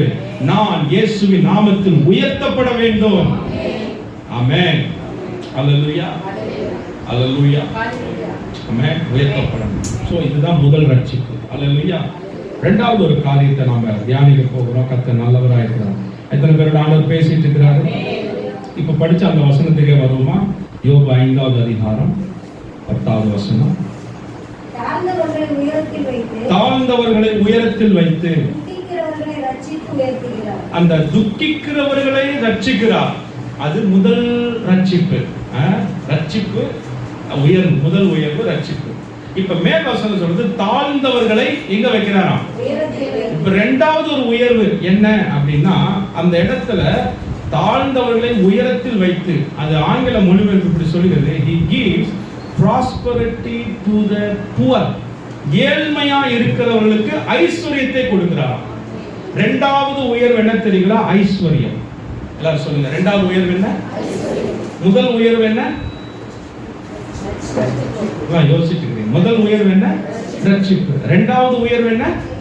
ஐஸ்வர்யம். He gives prosperity to the poor. ஏழ்மையில் இருக்கிறவர்களுக்கு ஐஸ்வர்யத்தை கொடுக்கிறார். இதுதான் உயர்வு. எத்தனை பேருக்கு ஐஸ்வர்யம் வேணும்? வேணுமா வேணாமா? நல்லதா கெட்டதா? வசனம் தான் சொல்லுது. யோபு 5:10 சொல்லுது, ஏழைகளுக்கு ஐஸ்வர்யத்தை கொடுக்கிறார். அதுதான் தமிழ்ல இப்படி மாத்தி எழுதிட்டாங்க. ஏழைகளுக்கு கர்த்தர் என்ன கொடுக்கிறாரா? ஐஸ்வர்யத்தை கொடுக்கிறார். இன்னைக்கு நான் சொல்றேன், ரட்சிக்கப்பட்டுட்டேன் பாஸ்டர். எஸ், அப்ப அடுத்த கட்ட உயர்வு உங்களை பொருளாதார நிலைமையில தேவன் உயர்த்த போகிறார். எத்தனை பேர் உயர ஆசைப்படுறீங்க?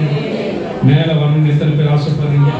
பக்கத்துல கை கொடுத்து சொல்லுங்க. இரண்டாவது உயர்வு பொருளாதார உயர்வு. ஹல்லேலூயா.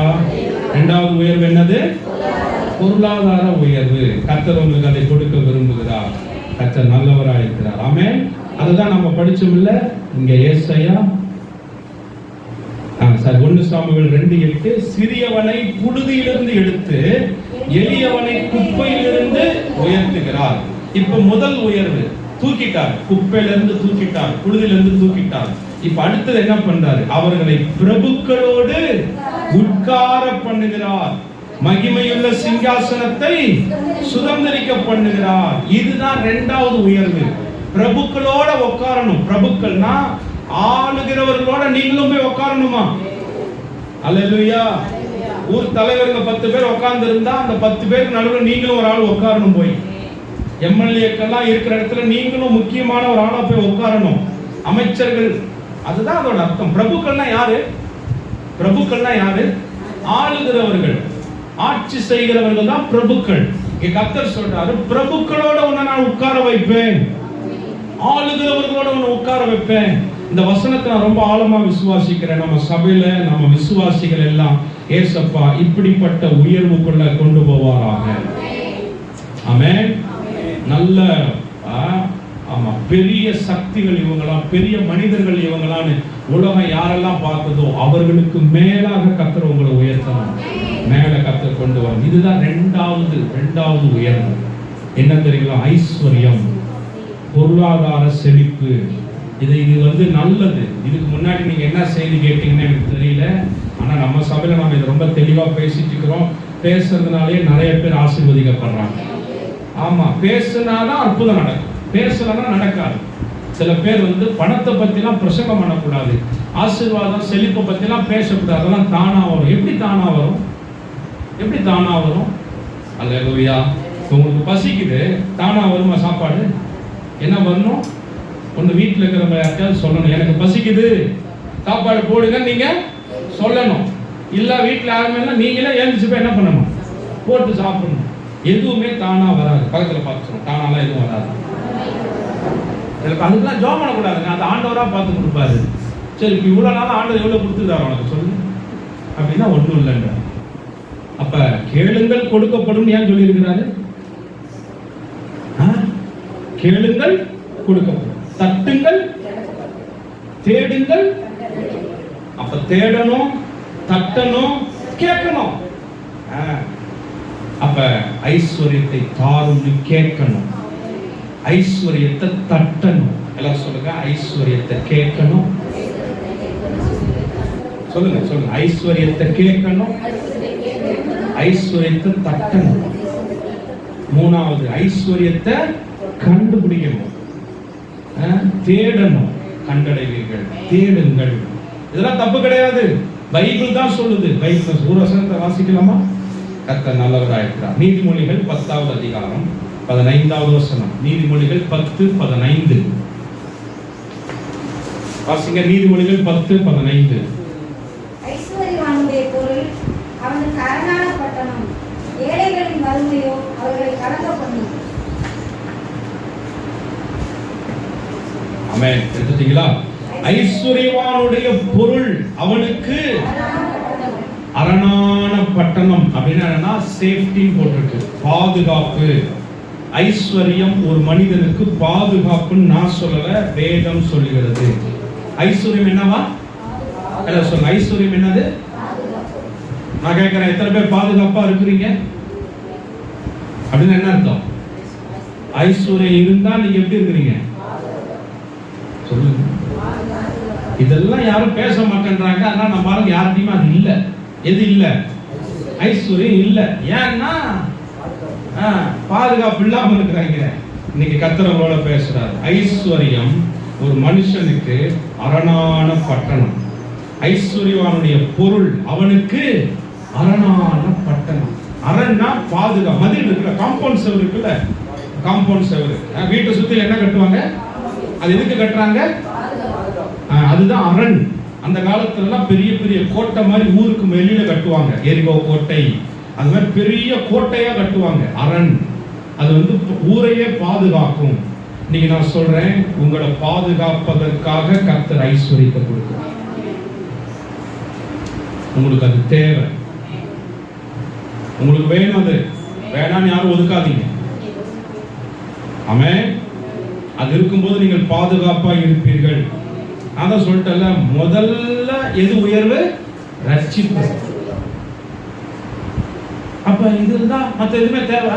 அதுதான் முதல் பாயிண்டே போட்டுட்டேன். ரட்சிப்பு தான் முதல் உயர்வு.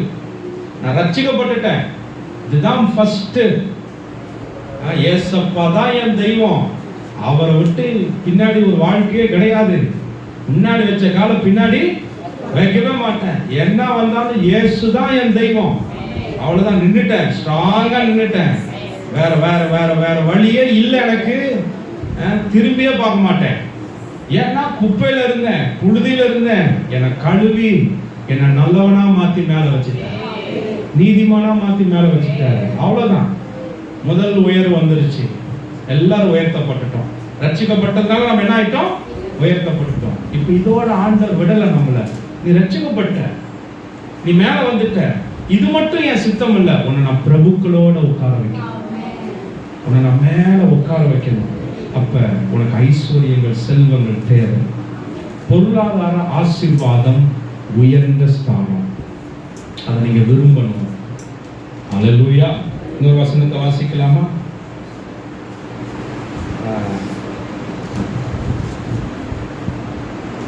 நீதிமொழிகள் 28:22. நீதிமொழிகள் 28:22. வன்கண்ணன் செல்வனாகிறதற்கு பதறுகிறான். இந்த இடத்துல வன்கண்ணன் போட்டு, யார வன்கண்ணன் சொல்வாங்க? வன்கண்ணன் என்னது? பொறாமை. ஓகே, வன்கண்ணன் என்னது? பொறாமை. அப்ப இப்ப இப்படி படிங்க, பொறாமைப்படுகிறவன் செல்வனாகிறதற்கு பதறுகிறான். அப்படின்னா பயப்படுறான், வறுமை தனக்கு வரும் என்று. இப்ப இந்த வசனத்தை உங்களுக்கு புரியுற மாதிரி சொல்லட்டுமா? பொறாமைப்படுகிறவனுக்கு வறுமை வரும். பொறாமைப்படுகிறவனுக்கு என்ன வரும்? வறுமை வரும். அவன் ஒரு நாளும் செல்வனாய் மாறவே முடியாது. ஐஸ்வர்யவானாய் நான் கூட்டவும் இல்லை, கழிக்கவும் இல்லை. வசனத்தை அப்படியே பேசுறேன். வன்கண்ணன்னா யாரை பத்தி சொல்லுது? பொறாமைப்படுகிறவன். பொறாமன்னா யாரை பார்த்து பொறாமை? ஒரு ஆளு யாரை பார்த்து பொறாமைப்படுவாங்க? ஏற்கனவே ஒண்ணுமே இல்லாம ஓட்டாண்டியா இருக்கிறவனை பார்த்து யாராவது பொறாமைப்படுவாங்களா? அவன்கிட்ட பொறாமைப்படுறதுக்கு என்ன இருக்கு? அவனே ஒண்ணும் இல்லாம இருக்கு. அப்ப பொறாமைப்படுறான் அப்படின்னா அவன்கிட்ட என்னமோ. அல்லேலூயா. இன்னைக்கு நான் சொல்றேன், உங்களை பார்த்து பொறாமைப்பட்டா ரொம்ப சந்தோஷப்படுங்க. எனக்குள்ள என்னமோ இருக்குது, அதனாலதான் என்னை பார்த்து என்ன பண்றாங்க? உண்மையா இல்லையா? வாசிக்கலாமா? ஈசாக்க பார்த்து பொறாமைப்பட்டாங்க. அந்த பகுதி எடுத்து வாசிங்க. ஆதியாகமம் 26வது அதிகாரம். ஆதியாகமம் 26:13 வசனம். அவன் ஐஸ்வர்யவானாகி வர வர விருத்தி அடைந்து மகா பெரியவனானான். அடுத்த வசனம்.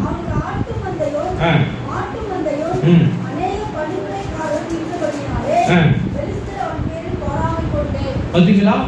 மேல் வசனம் சொல்லுது, அவன் ஐஸ்வர்யவானாகி வர வர விருத்தி அடைந்து மகா பெரியவனானான். சோ நல்லா மேல வந்துட்டான். அடுத்த வசனமே சொல்லுது, எல்லாரும் அவன் மீது என்ன வந்துதான். அப்ப சொல்லுங்க, பொறாமை எங்க இருக்கும்? ஐஸ்வர்யம் இருக்கிற இடத்துல என்ன இருக்கும்? அப்ப இந்த பொறாமையை யார் கொண்டு வரா? பொறாமை யார் கொண்டு வரா? பிசாசு கொண்டு வரா. எதற்காக கொண்டு வரா? இது ஒரு நல்ல ஒரு ஆவிக்குரிய சத்தியம், நீங்க விளங்கிக்கணும். நீங்க ஐஸ்வர்யவானா பெரிய ஆளா மாறணும்னா இதை நீங்க விளங்கி கொள்ளணும். நல்லா கவனிங்க. பொறாமை எங்க இருக்கும்? ஐஸ்வர்யம் இருக்கிற இடத்துல என்ன இருக்கும்? பொறாமை இருக்கும். அப்ப அந்த ஐஸ்வர்யத்தை கெடுக்கணும்னு சொல்லி பிசாசு எதை கொடுக்கறான்? பொறாமை கொடுக்கறான். அப்ப ஐஸ்வர்யத்தை யார் கொடுக்கறா? புரியுதா புரியலையா? நீதிமொழிகள் சொல்றது கர்த்தருடைய ஆசீர்வாதமே ஐஸ்வர்யத்தை தரும். அப்ப ஐஸ்வர்யத்தை கர்த்தர் கொடுக்கிறார். இந்த ஐஸ்வர்யத்தை கெடுப்பதற்கு பிசாசு எதை கொடுக்கிறான்? பொறாமையை கொடுக்கிறான். இந்த பொறாமை ஐஸ்வர்யத்தை கெடுப்பதற்காகவே பிசாசு உள்ள கொண்டு வரான். அது எங்க வரும்னா ஐஸ்வர்யம் இருக்கிற இடத்துல தான் வரும். இப்ப சொல்லுங்க, உங்களை பார்த்து யாரெல்லாம் பொறாமைப்படுறாங்களா? உங்களை பார்த்து பொறாமைப்படுறாங்களா? அப்படின்னா நீங்க சொல்லுங்க, நான் ரொம்ப நல்லா இருக்கிறேன். விளங்குதா விளங்கலையா? ஏன்னா யாரை பார்த்து பொறாமைப்படுவாங்க? அப்ப என்ன பார்த்து ஒருத்தன் பொறாமைப்படுறானா என்ன அர்த்தம்? ஏசப்பா என்ன மேல வச்சதுக்காக நன்றி. இந்த பார்வை வரமாட்டேங்குது. பாஸ்டர் என்ன சுத்தி ஒரே கண்ணு வைக்கிறாங்க பாஸ்டர், அப்படி பேசுறாங்க பாஸ்டர், இப்படி ட்ரெஸ் போட்டா பேசுறாங்க, அதை பண்ணா உலகத்தான் உடனே கண் திருஷ்டி பொம்மையை மாட்டி வச்சிடறாங்க, எலுமிச்சை பழத்தை அறுத்து போடுறாங்க, அப்புறம் பூசணிக்காய் போறோம், என்னென்னமோ பண்றாங்க. அல்லேலூயா. நமக்கு ஒண்ணுமே தேவையில்லை. பொறாமைப்படுறதை பார்த்து சந்தோஷப்படுங்க. எல்லாம் சொல்லுங்க, பொறாமையை பார்த்து சந்தோஷப்படுங்க. முடியுமா? முடியுமா? இப்ப இந்த வசனத்தை திரும்ப வாங்க. நீதிமொழிகள் 28:22 வாங்க திரும்ப. நீதிமொழிகள் 28:22. வன்கண்ணன் செல்வனாகிறதுக்கு பதறுகிறான். பதறுகிறான் என்ன அர்த்தம்? பயப்படுறான். யார் பயப்படுவானா? இப்ப உண்மையா யார் பயப்படுவா? பொறாமைப்படுறவன் பயப்படுவான். யார் பயப்பட மாட்டான்? இப்ப உங்களை பார்த்து கேட்கிறேன், யார் பயப்படணும்? பொறாமைப்படுறவன் தான் பயப்படணும். நீங்க பயப்படுறீங்க. இந்த பேர் விளங்குது. பக்கத்து வீட்டுக்காரங்க அப்படியே ஒரு மாதிரி பாக்குறாங்க, கஷ்டம் அப்படியே வச்ச கண்ணு பார்க்க வாங்காம பாக்குறாங்க. ஒரு புடவை கட்டிட்டு போனா பாக்குறாங்க, ஒரு வண்டி வாங்கிட்டா பாக்குறாங்க, அதை பண்றாங்க, இதை பண்றாங்க, அப்படி பண்றாங்க. பார்க்கட்டும். அவங்கள பார்க்கறதுக்காக தான் கர்த்தர் உங்களை உயர்த்துறாங்க. பார்க்கிறது நல்லது, பொறாமைப்படுறது நல்லது. அந்த பொறாமைப்படுறாங்கன்னா நீங்க என்ன பண்ணணும் சொல்லுங்க. இன்னமும் நிறைய பேருக்கு மண்டையில புரியவே மாட்டேங்குது, ஏத்துக்கவே மாட்டேன்றாங்க. பக்கத்துல நல்லா சொல்லுங்க, பொறாமைப்படுறது நல்லது. இன்டைரக்டா என்ன சொல்ல வர்றாருன்னா, கர்த்தர் உங்க ஐஸ்வர்யத்துல வச்சிருக்கிறாரு, அதனாலதான் பொறாமையை பிசாசு கொண்டு வந்து வைக்கிறான். சோ பொறாமைப்படும் போதெல்லாம் கவலைப்படக்கூடாது, பயப்படக்கூடாது, சந்தோஷப்படணும். பொறாமைப்படுற அளவுக்கு என்ன உயர்த்தி வச்சிரு, நன்றி ஆண்டவரே. ஹல்லேலூயா. ஆனா ஒரு விஷயம் புரிஞ்சுக்கணும் நல்லா, அந்த பொறாமாவி நம்ம கிட்ட வந்துடாம பார்த்துக்கணும். எந்த ஆவி? ஏன்னா அடுத்த வசனம் சொல்லுது, வறுமை தனக்கு வரும் என்று. யாருக்கு வறுமை வருதா? வன்கண்ணன். முன்னாடி பார்த்தோம்னா பொறாமை. பொறாமைப்படுகிறவன் தனக்கு வறுமை வரும் என்று. அவங்க பொறாமைப்பட்டு போட்டோம், அவங்களுக்கு என்ன வரப்போதான். ஆனா அந்த ஆவி எங்க வந்துடக்கூடாது. பக்கத்துல பார்த்து சொல்லுங்க, சந்தோஷப்படுங்க. பயந்து திரும்ப நீங்களும் என்ன ஆயிடாதீங்க. ஐயா, ஆசீர்வாதத்தை பார்த்து சந்தோஷப்பட கற்றுக்கொள்ளுங்க. அப்ப நீங்களும் ஆசீர்வாதமா இருப்பீங்க. ஒருத்தவங்க நல்ல ட்ரெஸ் போட்டுட்டு வராங்க, ஒருத்தவங்க புதுசா ஏதாவது ஒன்று பொருள் வாங்கிட்டாங்க, ஏதாவது நிலம் வாங்கிட்டாங்க, வீடு கட்டிட்டாங்க, பைக் வாங்கிட்டாங்க, கார் வாங்கிட்டாங்க, அல்லது ஏதாவது ஒன்று பண்றாங்கன்னா அதை பார்த்து நீங்க என்ன பண்ணணும்? சந்தோஷப்படணும். சந்தோஷப்படணும். அதுதான் தெய்வீக காரியம்.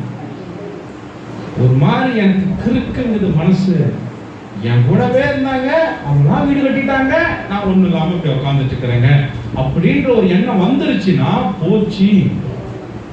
பிசாசு சூனியம் வச்சுட்டான் உள்ள.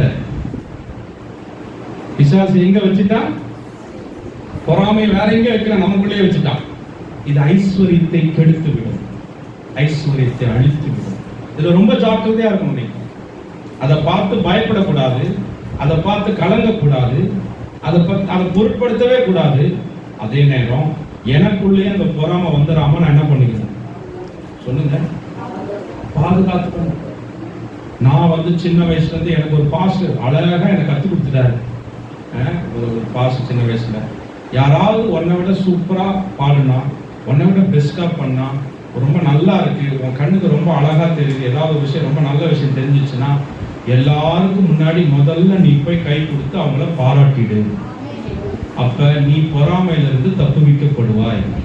இதை நான் ஸ்கூல் படிக்கும் போது எனக்கு ஒருத்தவங்க கற்றுக் கொடுத்துட்டாங்களா, இன்னைக்கு வரைக்கும் ஃபாலோ பண்றேன். எனக்கு ஏதாவது ஒன்று அழகா தெரிஞ்சிச்சுன்னா, எனக்கு ஏதாவது ஒன்று ரொம்ப பிடிச்சிருந்துச்சுன்னா, ரொம்ப சூப்பரா தெரிஞ்சிச்சுன்னா போய் ரொம்ப நல்லா இருக்கு, வெரி குட், சூப்பர், இது உங்களுக்கு ரொம்ப நல்லா இருக்கு, சந்தோஷம், இது மாதிரி நிறைய உங்களுக்கு கர்த்தர் கொடுப்பாராக, இப்படிலாம் பேசிட்டா என் இருதயத்தை காத்துக்கொள்ள அது உதவியா இருக்கிறது. பாராட்டுற மனசு வரணும், வரவே வர பாராட்டுற மனசு வரணும். அழகிய சொல்லுங்க பாப்போம், சந்தோஷமா அழகிய சொல்லுங்க. ஒரு அம்மா சர்ச்சில், கம்மம்பட்டு சர்ச்சில், பாஸ்டர் ஒரு பைக் ஒன்று வாங்கியிருக்கிறேன் பாஸ்டர். சரி சர்ச்சை கொண்டு வாங்கம்மா, ஜாம் பண்ணலாம். ஐயா சர்ச்சுக்கு கொண்டு வந்தா எல்லாரும் பார்ப்பாங்க, நான் சர்ச்சுக்கு கொண்டு வரல, நீங்க எங்க வந்துருங்க. நீ அந்த பைக்கை நீ யூஸ் பண்ணவே மாட்டியா நீ? ஆமா இல்லையா, யாராவது பார்த்து கண்ணு வச்சிருவாங்கய்யா, ஃபுல்லா ஓட்டிட்டு போகும்போது கீழே விழுந்துருவாயா. இந்த இந்த ஆவியெல்லாம் எங்க தெரியுமா இருக்கு? சர்ச்சுக்குள்ளதான் இருக்கு. ஐயா பொறாமைக்கு இவ்வளவு பவர் இருக்குன்னு நினைக்கிறீங்களே, ஏசப்பாக்கு எவ்வளவு பவர்.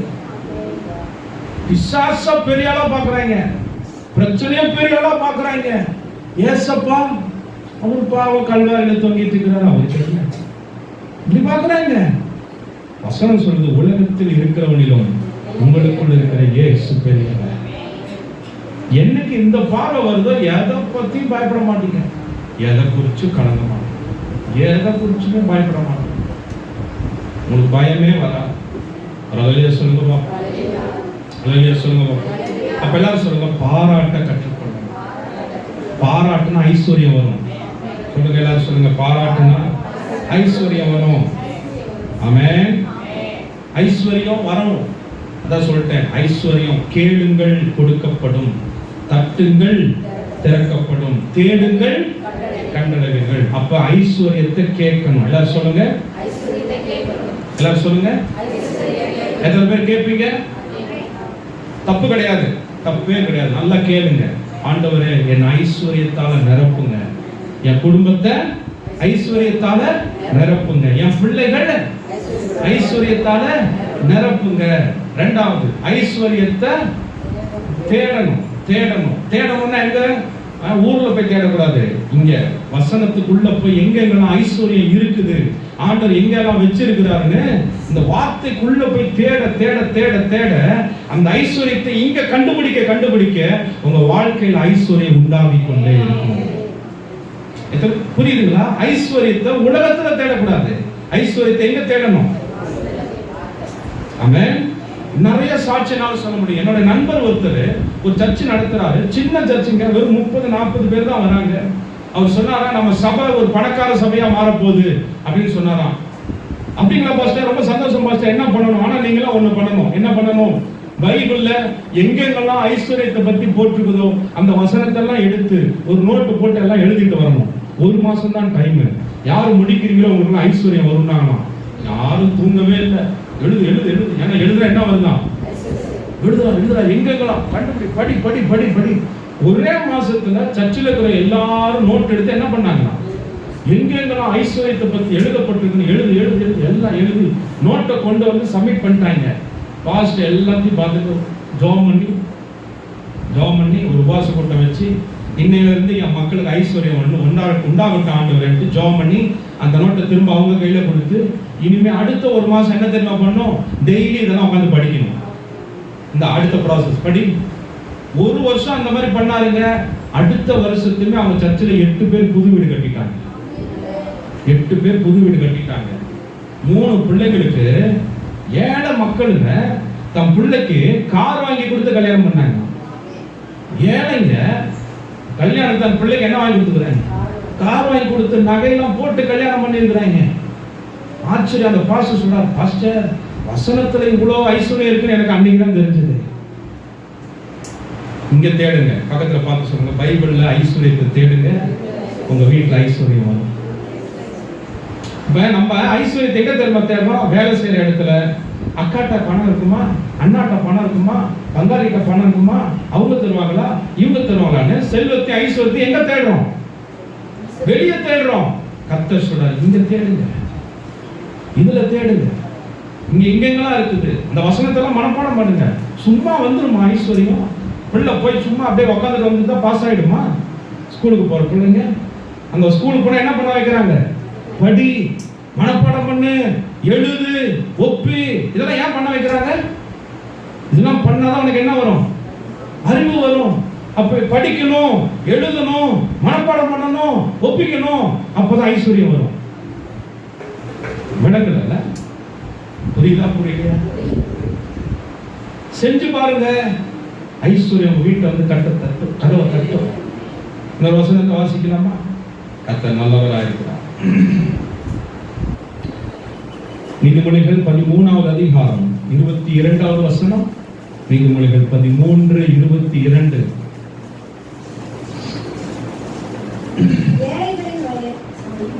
நல்லவன் தன் பிள்ளைகளின் பிள்ளைகளுக்கு சுதந்திரம் வைத்து போகிறான், பாவியின் ஆஸ்தியோ நீதிமானுக்காக சேர்த்து வைக்கும். இந்த வசனத்துல இரண்டாவது பாதி மட்டும் புடிச்சுவாங்க எல்லாரும். என்னது? பாவியின் ஆஸ்தி யாருக்காக வைக்கப்பட்டிருக்கிறது? எனக்காக வைக்கப்படும். அதுக்கு மேல ஒன்னு எழுதப்பட்டிருக்கு. என்னது? நல்லவன் தன் பிள்ளைகளுக்கு, அதாவது பிள்ளைகளில் அப்படின்னா யாரு? பேர பிள்ளைகளுக்கு என்ன வச்சுட்டு போகணுமா? சொத்து வச்சுட்டு போகணுமா? புரியுதா? நல்லவன் தன் பிள்ளைகளின் பிள்ளைகளுக்கு சுதந்திரம் வைத்து போகிறான்.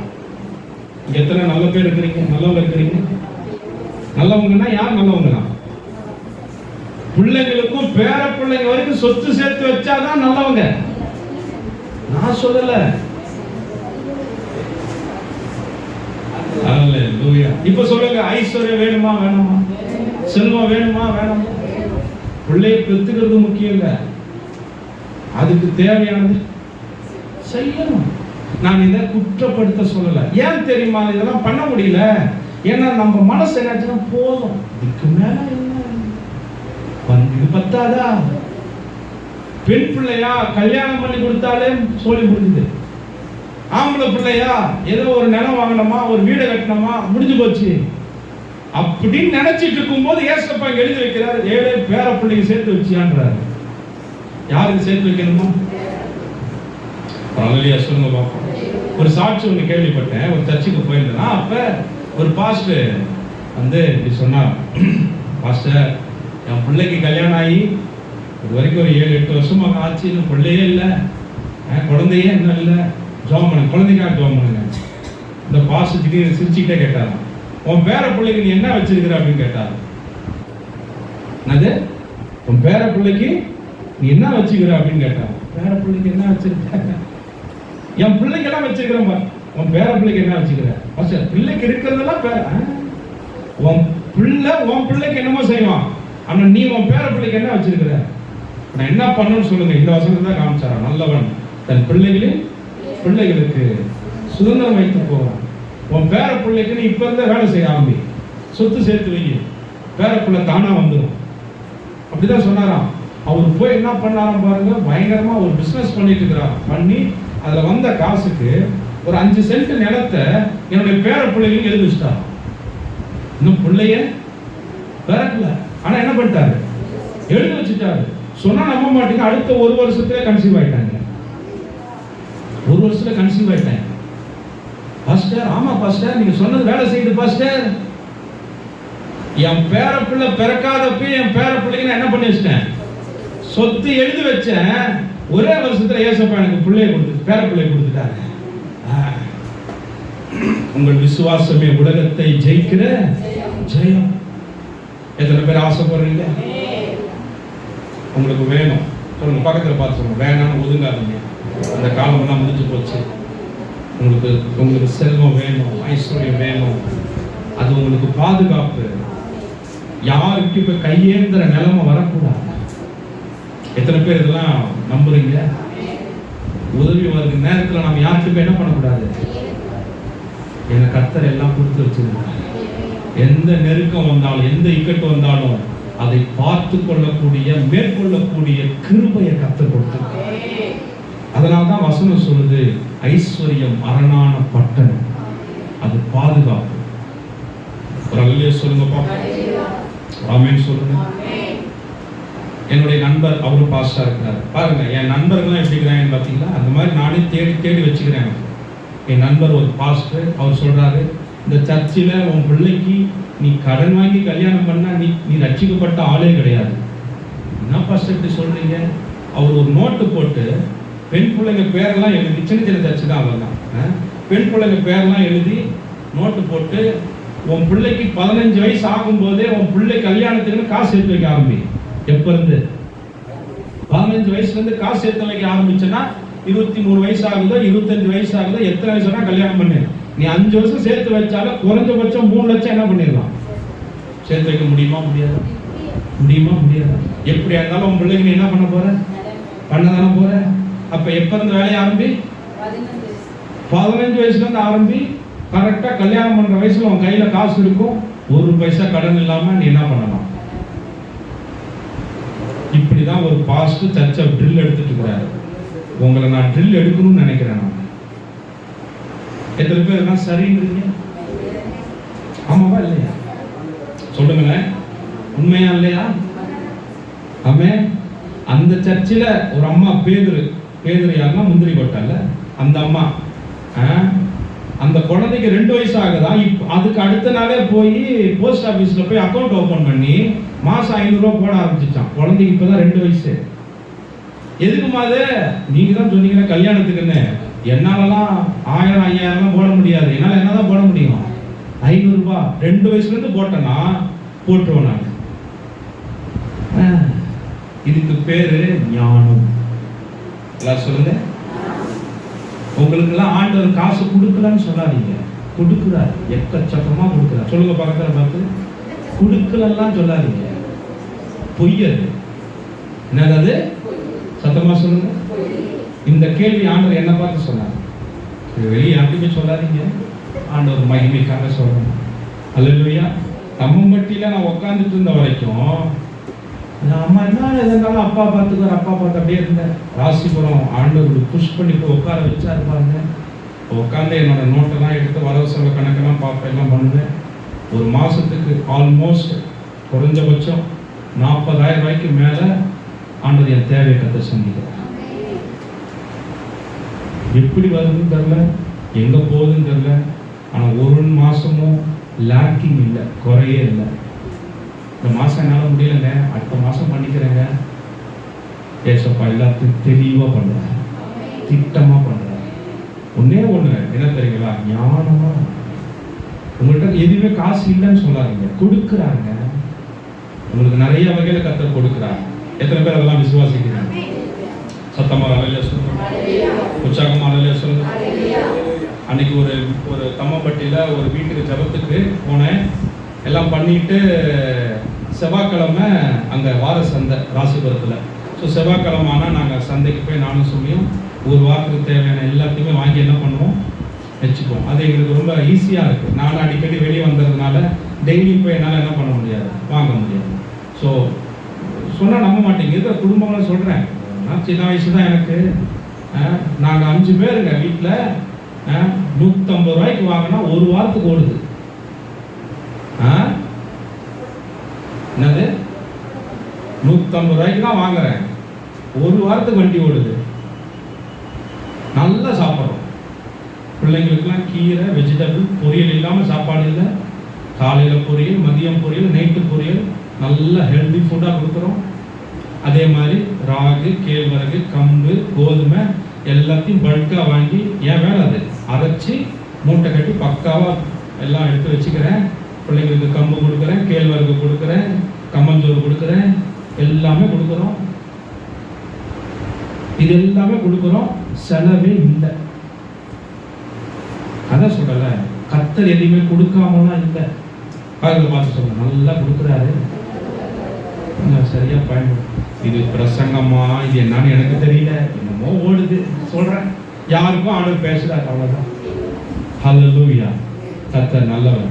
இந்த ஞானம் இந்த புத்திலாம் எப்ப தெரியுமா வந்துச்சு? நான் ராசிபுரம் போன பிறகுதான் வந்துச்சு. ஆண்டவர் கற்றுக் கொடுக்கிறார், நிறைய விஷயங்களை கற்றுக் கொடுக்கிறார், நிறைய விஷயங்களை கற்றுக் கொடுக்கிறார். எதை சரிப்படுத்தணும், எதை சரிப்படுத்தக்கூடாது, எப்படி பண்ணணும், இப்படிலாம் நிறைய. இதுக்கு பேர் மிச்சம் பண்றது கஞ்சம். கரெக்டா வாழ கர்த்தர் உதவி செய்யறாங்க, சரியா வாழ கர்த்தர் உதவி செய்யறாங்க. ஒரு அல்லையா சொல்லுங்க பார்ப்போம். அதான் சொன்னல, செவ்வாய்க்கிழமை நான் சந்தைக்கு போகணும். எனக்கு ஜபமெல்லாம் முடிச்சுட்டு இங்கே எனக்கு ஆல்மோஸ்ட் 6 மணி ஆயிடுச்சு. நான் இங்கேருந்து கிளம்பி அங்கே போகிறதுக்குள்ள 8-9 மணி ஆகிடும், சந்தை மூடிடுவாங்க. சரி போ, வேற இந்த ஒரு வாரம் மட்டும் வேற ஏதாவது சமாளிச்சுக்கலாம் அப்படின்ட்டு பஸ்ஸில் ஏறி உட்காந்துட்டேன். டக்குன்னு ஒரு ஃபோனு, மாஸ்டர் எங்கே இருக்கிறீங்க? தான் பஸ்ஸில் உட்காந்துருக்குறேங்க. எங்கே? ராசிபுரம். இந்த ஒரே நிமிஷம் நான் வந்துட்டேன். அதாவது பஸ் ஸ்டாண்டில் கூட விட மாட்டேன்றேன். சரி வாங்கன்ட்டு நின்றுட்டு இருந்தேன். வந்தாங்க, வந்து பஸ் என்னங்க பஸ் வீட்டுக்கு எடுத்துட்டு போங்க. எடுத்து பார்த்தா ஒரு வாரத்துக்கு நான் வாங்க வேண்டிய காய்கறி அந்த பேக்ல இருக்கு.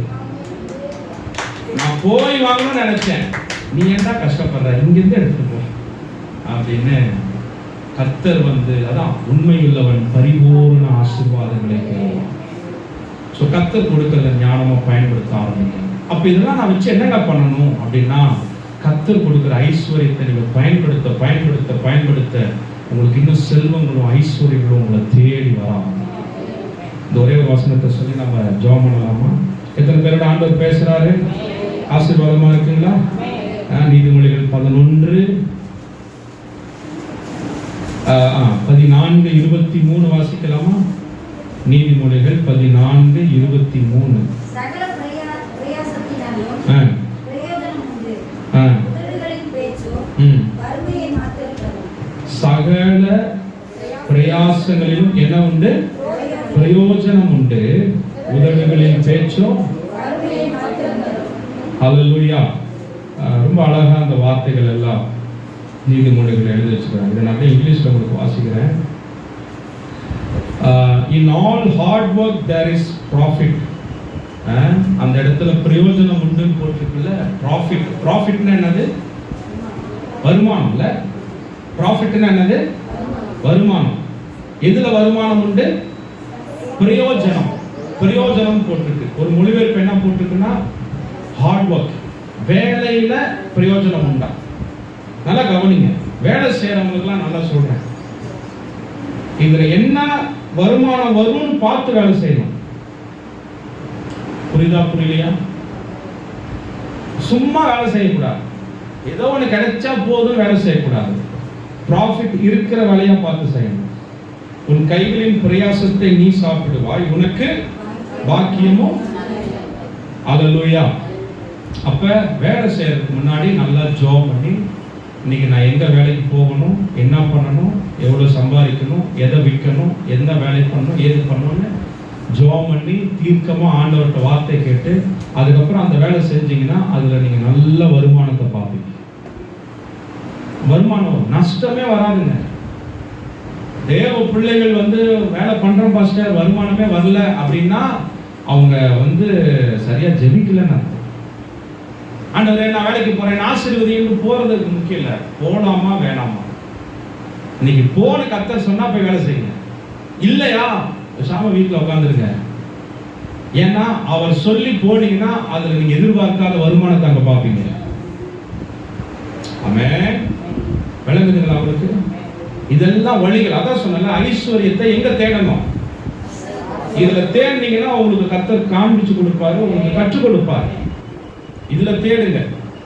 எப்படிப்பட்ட வேலை செய்யணும், எப்படி போய் ஐஸ்வர்யத்தை சம்பாதிக்கணும், எப்படி செல்வத்தை சேர்க்கணும், எப்படி பொருளை சேர்க்கணும், எப்படி என் குடும்பத்தை நடத்தணும், எப்படி கடன் அடைக்கணும், இதெல்லாம் இங்க இருக்கு.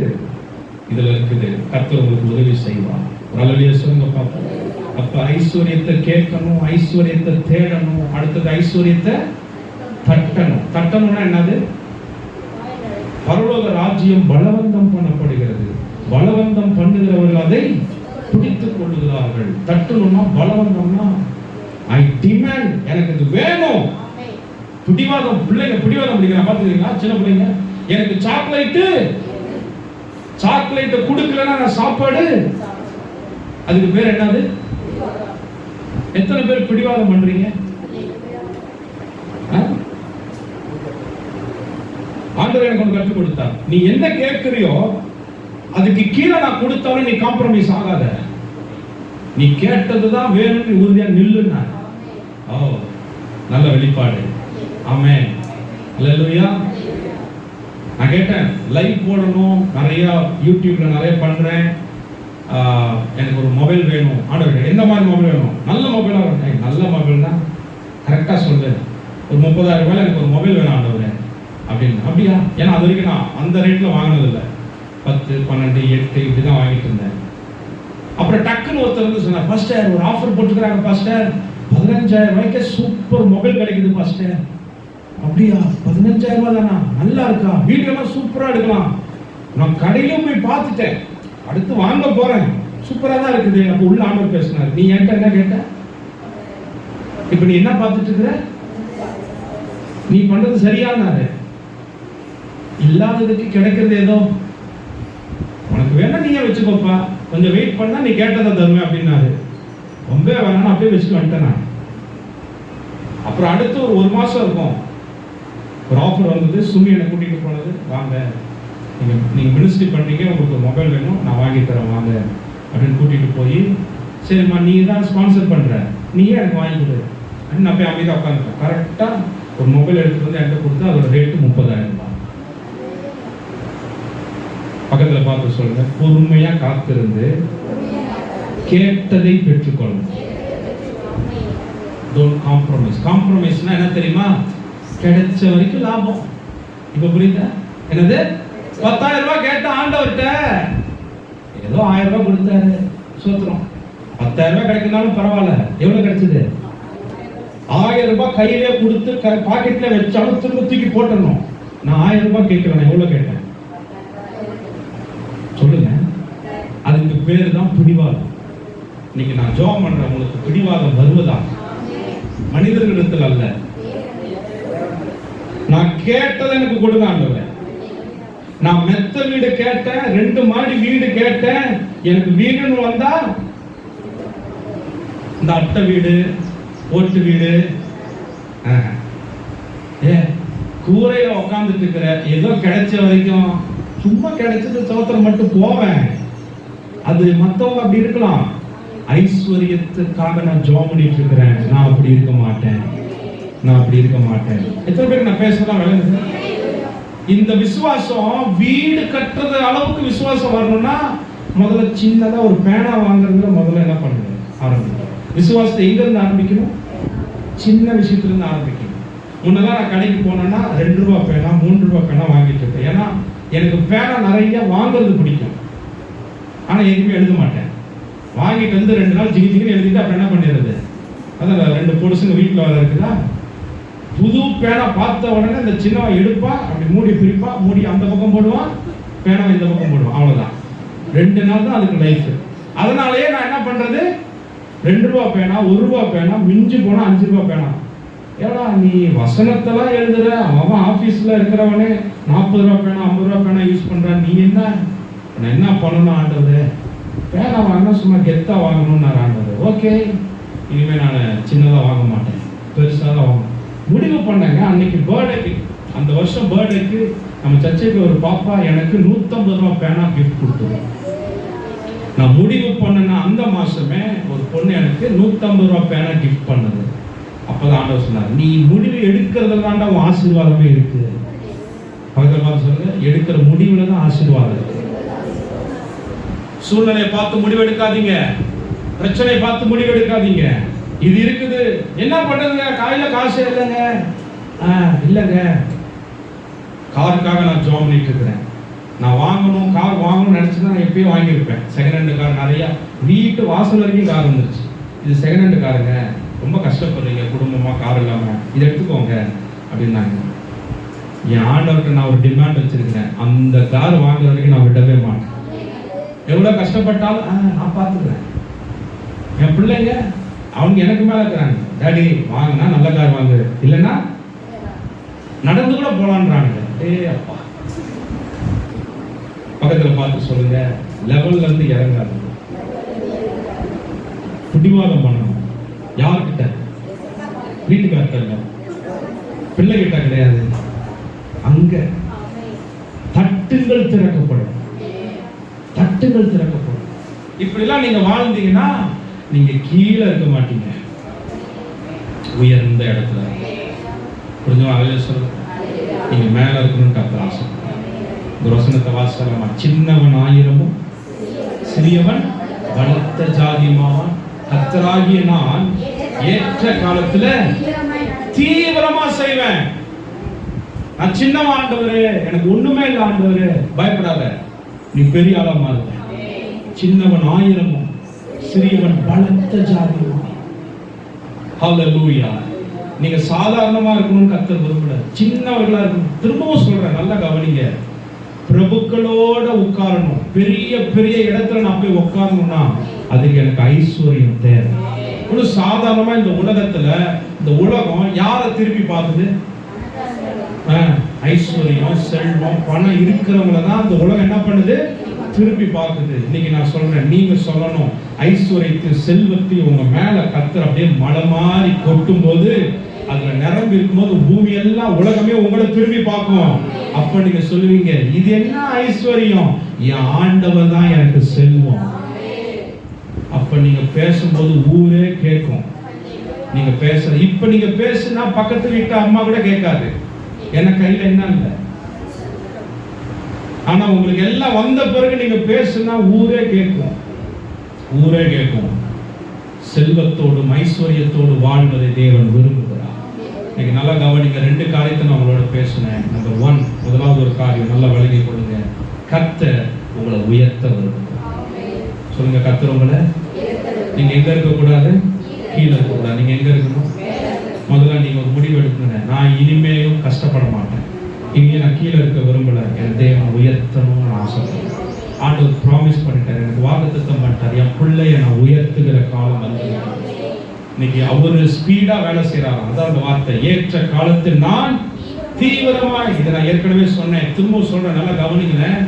ஆண்டவர் தீவிரமா ஏன் செய்யறாரு? இங்க வசனம் தான் போட்டு தீவிரமா செய்யறேன். ஏன் தீவிரமா செய்யறாரு? நம்ம ஆண்டவர் எதுவுமே தீவிரமா செய்யறவர் அல்ல. ஏன்னா வசனம் சகலத்தையும் அதினதின் காலத்தில் நேர்த்தியாய் செய்கிறார். நேர்த்தினா என்ன தெரியுங்களா? டைம் ஃபிக்ஸ் பண்ணி செய்யறவர். 8 மணி ஆனா சாப்பிடணும், 1 மணி ஆனா மதிய சாப்பாடு, திரும்ப 7:30 8 மணி ஆனா நைட்டு சாப்பாடு, 4 மணிக்கு ஒரு டீ. இப்படி கோடு போட்டு வாழ்ற வாழ்க்கை எத்தனை பேர் பார்த்துக்கிறீங்க? கரெக்டா இப்படிதான் இருக்கணும். நம்ம ஆண்டவர் அப்படிப்பட்டவர், ஒழுங்கும் கிரமமும் உள்ளவன் வசனம் போட்டு.